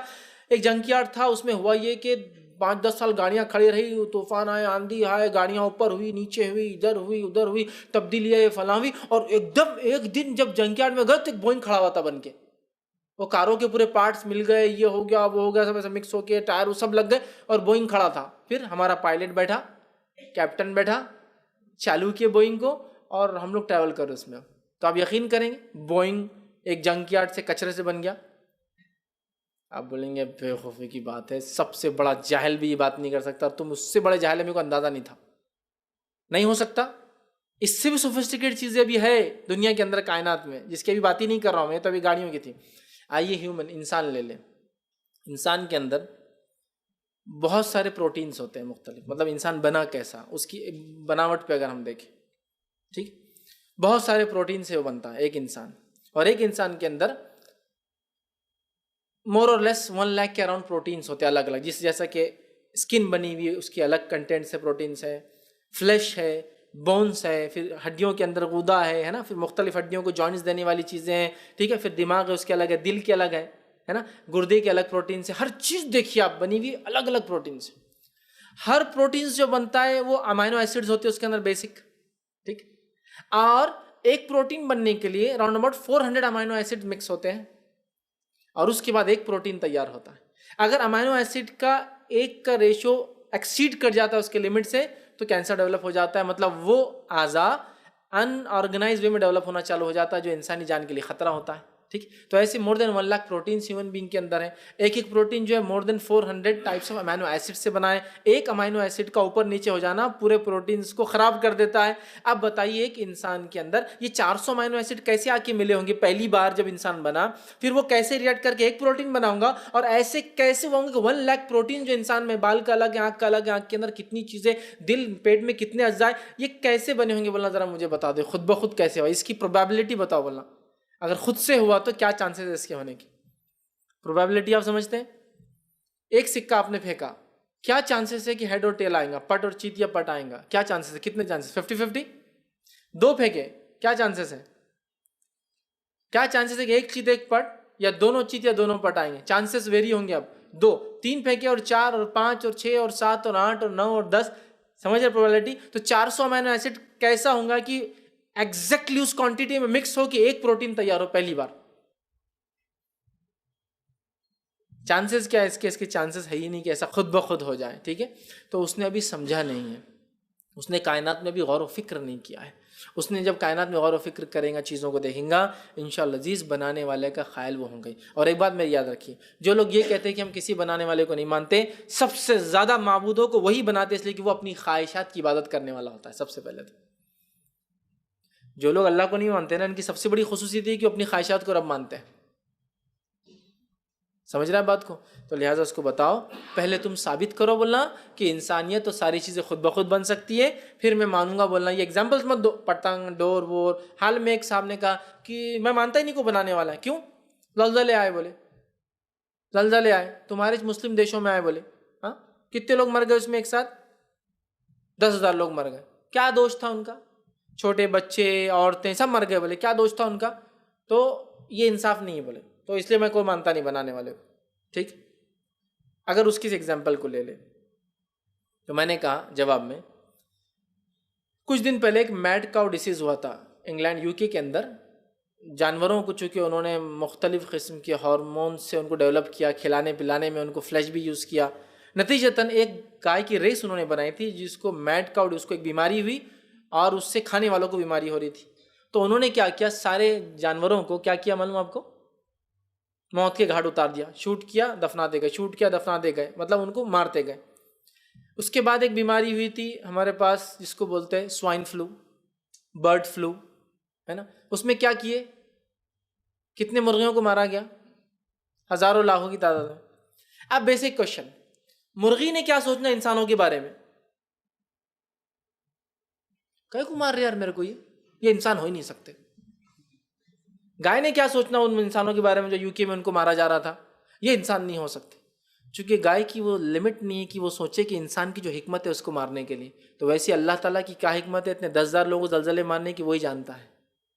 جیسا یہ مرغی کو مارنے کے پیچھے ایک حکمت ہے، لیکن مرغی نہیں سمجھ پا رہی کہ لاکھوں مرغیوں کو کیوں مارا گیا سوائن فلو کی وجہ سے، سمجھے آپ؟ تو اسی طرح اللہ رب العزت بھی جب ایسے زلزلوں میں لوگوں کو مارتا ہے، اس کو ہی پتا ہے اس کی حکمت کیا ہے، یہ ہم کو نہیں پتا چلے گا۔ ہو سکتا ہے روز قیامت ہم کو یاد ہو تو ہم پوچھے اللہ ایسا کیوں ہوتا، تب بتایا جائیں گا اگر ایسا نہ کرتا تو آنے والی نسلیں یہ کرتی، ایسا نہ کرتا تو یہ ہوتا تھا۔ سمجھے آپ بات کو؟ اس کی حکمت ہے۔ تو بہت سے لوگ ایگزامپل دیتے ہیں، رب ہے تو پھر لوگ کیوں مرتے، فساد میں لوگ کیوں مرتے، زلزلوں میں لوگ کیوں مرتے، باڑوں میں لوگ کیوں مرتے؟ رب جو رحمان اور رحیم ہے، تو ایک بچہ ہے پیدا ہوا اس کو کینسر ہوگا، ایک بچہ ہے پیدا ہوا اچھا ہے، تو اچھا جو ہوا اس کو کیا اچھا تھا، اور جس کو کینسر ہوا تڑپ تڑپ کے مرتا ہے 1 سال 2 سال کے، اس کی کیا غلطی تھی؟ جو وہ جانتا ہے، ورنہ یہ رب جانتا ہے، پیدا کرنے والا ہی جانتا ہے اس نے کیوں وہ چیز کو اور کس مقصد سے کیا ہے، لیکن ہر چیز کسی مقصد کے لیے ہوتی ہے۔ تو جیسا وہ مرغیوں کو نہیں سمجھ میں آ رہا ان کو کیوں مارا جا رہا، ان گائے کو نہیں سمجھ میں آ رہا کیوں مارا جا رہا، اسی طرح ہم کو نہیں سمجھ میں آتی بہت ساری باتیں، لیکن جب ہم سپریمیسی، ہم اپنے رب کو سب سے حکیم مانتے ہیں، سب سے اعلیٰ مانتے ہیں، تو پھر ہم یہ چیز کو مانتے ہیں جو وہ کرتا ہے وہ خیر کے لیے اور بہتر پہلو کے لیے ہوتا ہے۔ تو اس کو آپ بہت سارے ایگزامپلس کے ذریعے، اگر پڑھا لکھا ہے تو سائنسی ایگزامپلس دیجیے، اور غیر پڑھا لکھا ہے تو اس کو چھوٹی موٹی مثالوں کے ذریعے، بہت ساری مثالیں ہیں دنیا میں، جی اٹھتے بیٹھتے آپ دے سکتے ہیں، اور کئی مثالیں ہیں، آپ نے موبائل ہینڈ سیٹ کی مثال دے سکتے ہیں، آپ کپڑوں کی دیجیے، بولنا میں جا رہا تھا کھیت میں، بولنا وہ کاٹن لگی ہوئی تھی، بولنا کپاس، کھیت میں سے گیا، تھوڑی تیز ہوا چلی، نزدیک گیا تو کپڑا بن کے آنکھ پہ آ گیا، بولنا تو وہی پہن کے گھوم رہا ہے جب سے، بولنا اب اگلے کھیت کو ڈھونڈ رہا کہاں ملیں گی کپاس، تو پھر دوسرا بھی میں بنا لیتا، بولنا یقین کریں گا۔ اس کے سامنے ایک مینگو ڈرنک پیجیے اور بولنا یہ معلوم کہ میں وہاں گیا، بولنا وہ کھیت میں گیا، کاغذ اڑا، اڑ کے گیا، ہوا چلی، آندھی طوفان چلی، وہ آم کو نکالا تو یہ لٹکا ہوا تھا، بولنا میں نے وہیں سے ڈبہ ڈائریکٹ توڑ کے پی رہا، بولنا پاگل ہوا کہ بن ہی نہیں سکتا، اس کو پروسیس کرنا پڑتا، انسان رہتے یہ لاتے، تو جب بولنا اتنا جوس کا ڈبہ نہیں بنتا اور تو بولنا پوری کائنات چل رہی، اللاجیکل ایکسپلینیشن دو بولنا مجھے پھر اس کا، اور وہ نہیں دے پائیں گے۔ آپ مت دیجیے جواب، اس سے مانگیے جواب، اپنے سوالات کا یہ، تو انشاءاللہ عزیز اس کو یہ بات سمجھ میں آ جائے انشاءاللہ۔ کسی نے سوال کیا ہے کہ میرا سوال یہ ہے کہ میرے اپنے فادر کو علاج کے لیے یہاں لائی ہوں، میرے مائکہ دور ہے، اب کہنا یہ ہے کہ میں اپنے گھر میں لا کر اپنے فادر والد کا علاج کر کے شوہر پر کوئی زبردستی تو نہیں کر رہی ہوں، جبکہ وہ خود اپنی مسائل میں مبتلا ہے، بس مجھے اتنا بتائیں کہ میں شوہر پر ظلم تو نہیں کر رہی ہوں جبکہ وہ میرے ذمہ دار ہیں۔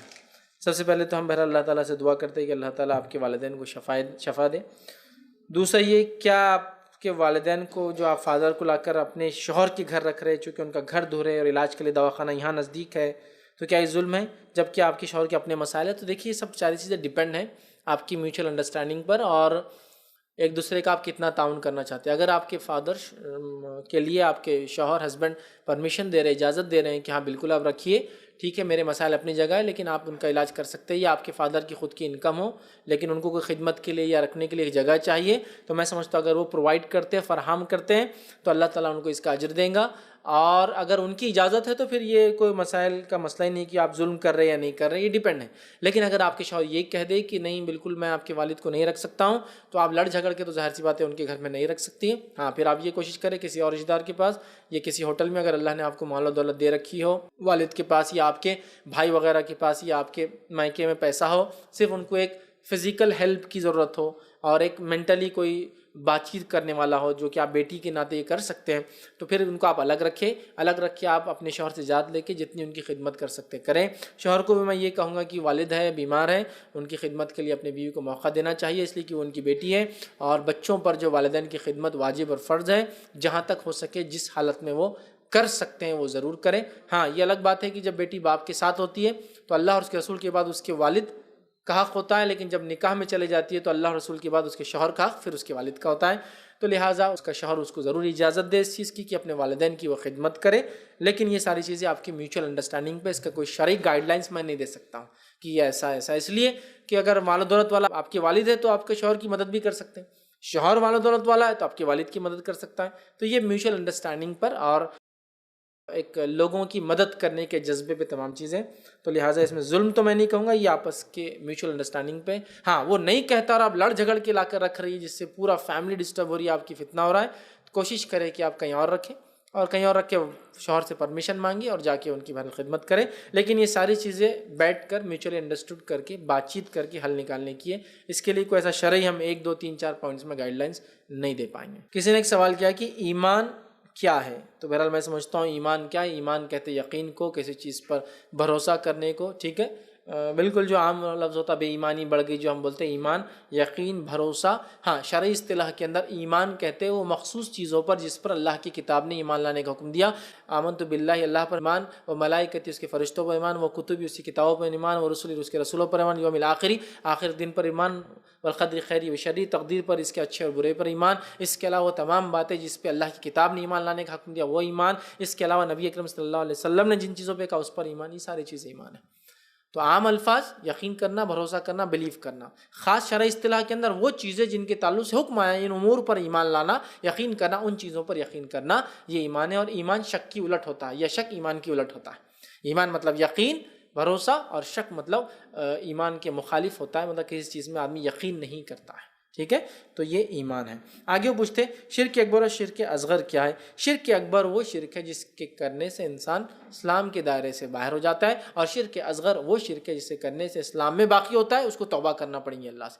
جیسے کہ دکھاوا شرک اصغر ہے، لیکن دکھاوا کرنے سے انسان اسلام سے باہر نہیں جاتا ہے، اسلام میں ہوتا ہے، توبہ کرنا ہے. لیکن شرک اکبر یہ ہے کہ انسان یہ کہے کہ میں بتوں کو اپنا معبود بنا رہا ہوں، تو شرک اکبر ہے، اس نے اللہ کا انکار کر دیا. لیکن شرک اکبر، شرک اصغر، شرک جلی، شرک خفی، یہ ساری چیزیں اصطلاحات علماء نے شرک کو سمجھانے کے لیے باندھ دیا. لیکن شرک تو شرک ہے، بات سمجھ رہے آپ؟ تو لہٰذا ہر اعتبار سے ہمیں شرک سے بچنے کی کوشش کرنا چاہیے. تو اکبر کہتے وہ شرک جس سے اسلام سے باہر ہو جاتا ہے، اصغر کہتے وہ شرک جس کے کرنے سے اسلام میں باقی ہوتا ہے. اس کا کفارہ دے دے یا توبہ کر لے، یا اس کا کبھی کبھار ہوتا ہے کہ اس کے بدل میں یہ کرے، جیسا کہ غیر اللہ کی قسم کھا لی تو لا الہ الا اللہ پڑھ لے، یہ اس کا کفارہ ہو گیا. ٹھیک ہے، تو کسی کا کفارہ دے دے تو آ جاتا ہے، کسی کے لیے توبہ، دکھاوا کر لیا، توبہ کر لے، معاف ہو جاتا ہے. تو یہ کرنے سے ہو جاتا ہے شرک اکبر، اسلام سے خارج ہو جاتا ہے انسان. لہٰذا لیکن توبہ اس کے لیے بھی یاد رکھی، کرنے کے بعد توبہ کر لے. توبہ تو ہر فیز میں، انسان نے شرک زندگی کسی مرحلے میں کیا ہو، توبہ اس کے لیے کھلی ہے مرنے تک. لہٰذا جب بھی توبہ کریں گا انشاءاللہ عزیز ہمارا رب ضرور بھی ضرور ہماری توبہوں کو قبول کریں گا. السلام علیکم فیض بھائی، میرے 2 سوال ہے. ایک سوال جو وسیلے کے تعلق سے آتا ہے، کئی لوگ پوچھتے ہیں کہ وسیلہ جو ہے کیوں نہیں مانگنا ہم نے. بھائی جبرائیل علیہ السلام نے جو آپ صلی اللہ علیہ وسلم پہ جو وحی لائے وہ بھی ایک وسیلہ تھا اللہ کی طرف سے، تو یہ آخرت میں بھی ایک شفاعت ہے جو قرآن میں آپ صلی اللہ علیہ وسلم کی طرف سے ہونے والی. اب یہ جو باقی ہوتے وسیلے تو اس کا کیا ہے؟ بھائی نے ایک سوال کیا کہ وسیلے کے تعلق سے کہ جبرائیل علیہ السلام وحی لے کر آئے، وہ وسیلہ بنے بیچ میں وحی کے لیے، تو پھر ہم وسیلہ دنیا میں کیوں نہیں لے سکتے ہیں نا؟ یہی کیوں ہوتا جو وسیلے لوگوں کرتے ہیں. دیکھیے اللہ رب العزت نے جو وسیلے بتایا کہ یہ لوگ وسیلہ بنیں گے، ٹھیک ہے، تو وسیلے کا پورا ریئل کانسیپٹ میں نے آپ کو رکھ دیا. وسیلہ در حقیقت کسی انسان یا فرشتے کی خود کی ذات سے ہونے والی چیز نہیں ہے. وسیلہ یا شفاعت جس کو کہتے ہیں، اللہ تعالیٰ کچھ لوگوں کو یا فرشتوں کو کچھ لوگوں کے لیے وسیلہ بنائیں گا. یہ وہ لوگ ہوں گے جن کے لیے ان فرشتوں کو اللہ بندوں کو وسیلہ بنائیں گا اپنے، جن لوگوں کو اللہ طے کر چکا ہوں کہ مجھے معاف کرنا ہے، لیکن معاف کرنے کے لیے ان لوگوں کو بیچ میں رکھیں گا تاکہ ان کا مقام لوگوں کو پتہ چلے، ان کی فضیلت لوگوں کو پتہ چلے. اور رحم اور کرم تو اللہ کی طرف سے تھا، فیصلہ تو اللہ کا ہی تھا. جیسے اس کی مثال دیتا ہوں، نبی اکرم صلی اللہ علیہ وسلم فرماتے ہیں روز قیامت جب لوگ میرے پاس آئیں گے میں اللہ کے سامنے سجدے میں گر جاؤں گا، سجدے میں وہ کلمات پڑھوں گا جو میرا رب میرے دل میں ڈالیں گا، مجھے سکھائیں گا، اتنی دیر پڑھوں گا جتنی دیر میرا رب چاہیں گا پڑھوں گا. اس کے بعد اللہ کہیں گا اے محمد صلی اللہ علیہ وسلم اٹھو، سفارش کرو، قبول کی جائیں گی، اور مجھے بتا دیا جائے گا کتنی تعداد کی سفارش کرنا ہے، پھر میں اتنوں کی سفارش کروں گا. اس کے بعد وہ لوگ جہنم سے نکل جائیں گے، پھر میں سجدے میں گر پڑوں گا، اتنی دیر گر پڑوں گا جتنی دیر میرا رب چاہیں گا، وہ کلمات ادا کروں گا جو میرا رب چاہیں گا، پھر مجھے حکم ہوں گا اے محمد صلی اللہ علیہ وسلم اٹھو، سفارش کرو، قبول کی جائیں گی، اور پھر مجھے بتا جائیں گا کتنے لوگوں کی سفارش کرنا ہے. سمجھے آپ بات کو؟ تو نبی جو سفارش کر رہے ہیں اس کو بھی اللہ بتائیں گا کتنے لوگوں کی کرنا ہے، گویا اللہ ہی بتائیں گا نا کتنوں کی کرنا ہے. پھر آپ کہیں گے سفارش کی ضرورت کیا ہے؟ یہاں نبی اکرم صلی اللہ علیہ وسلم کا مقام بتانا مقصود ہے. فرشتوں سے اللہ کروائیں گا، شہداء سے اللہ کروائیں گا، بچوں سے اللہ کروائیں گا، وہ بچے جو بالغ ہونے سے پہلے مر گئے، جنت کے دروازے پہ حدیث میں کھڑے رہیں گے، جائیں گے نہیں اندر، اپنے والدین کو وسیلہ بنیں گے. تو یہ تو سفارش جو ہے، سفارشی کون ہوں گا یہ اللہ طے کریں گا. یہاں ہمارا مسئلہ یہ ہے سفارشی ہم نے پہلے سے طے کیے ہوئے، تم بن جانا میرے، انہوں بننے والے میرے. اللہ طے کریں گے یا تم طے کرو گے, اپوائنٹ کرو گے کون کیا بنے گا؟ بولو. تو ہماری سفارش کا پرابلم یہ ہے, ہم عقیدہ سفارش کے منکر نہیں ہیں, ہم وسیلے کے منکر نہیں ہیں, لیکن جو وسیلہ اور جو سفارش کی آپ بات کریں جو غیر شرعی ہے, میں دنیا میں کوئی نیک کام ہی نہیں کروں گا پھر وسیلے سے چلے جاؤں گا ان کے, یہ کون سا وسیلہ ہے؟ یہ کون سا وسیلہ ہے؟ سمجھا؟ یہ غلط ہے. میں خود طے کر لوں گا کہ یہ صاحب میرے الف میرے سفارشی ہوں گے روز قیامت. اللہ نے طے کیا کہ انہوں ہوں گے, انہوں کا ہوں گے وہی نہیں پتا بھی ان کو, اور آپ طے کر رہے کہ انہوں ہوں گے.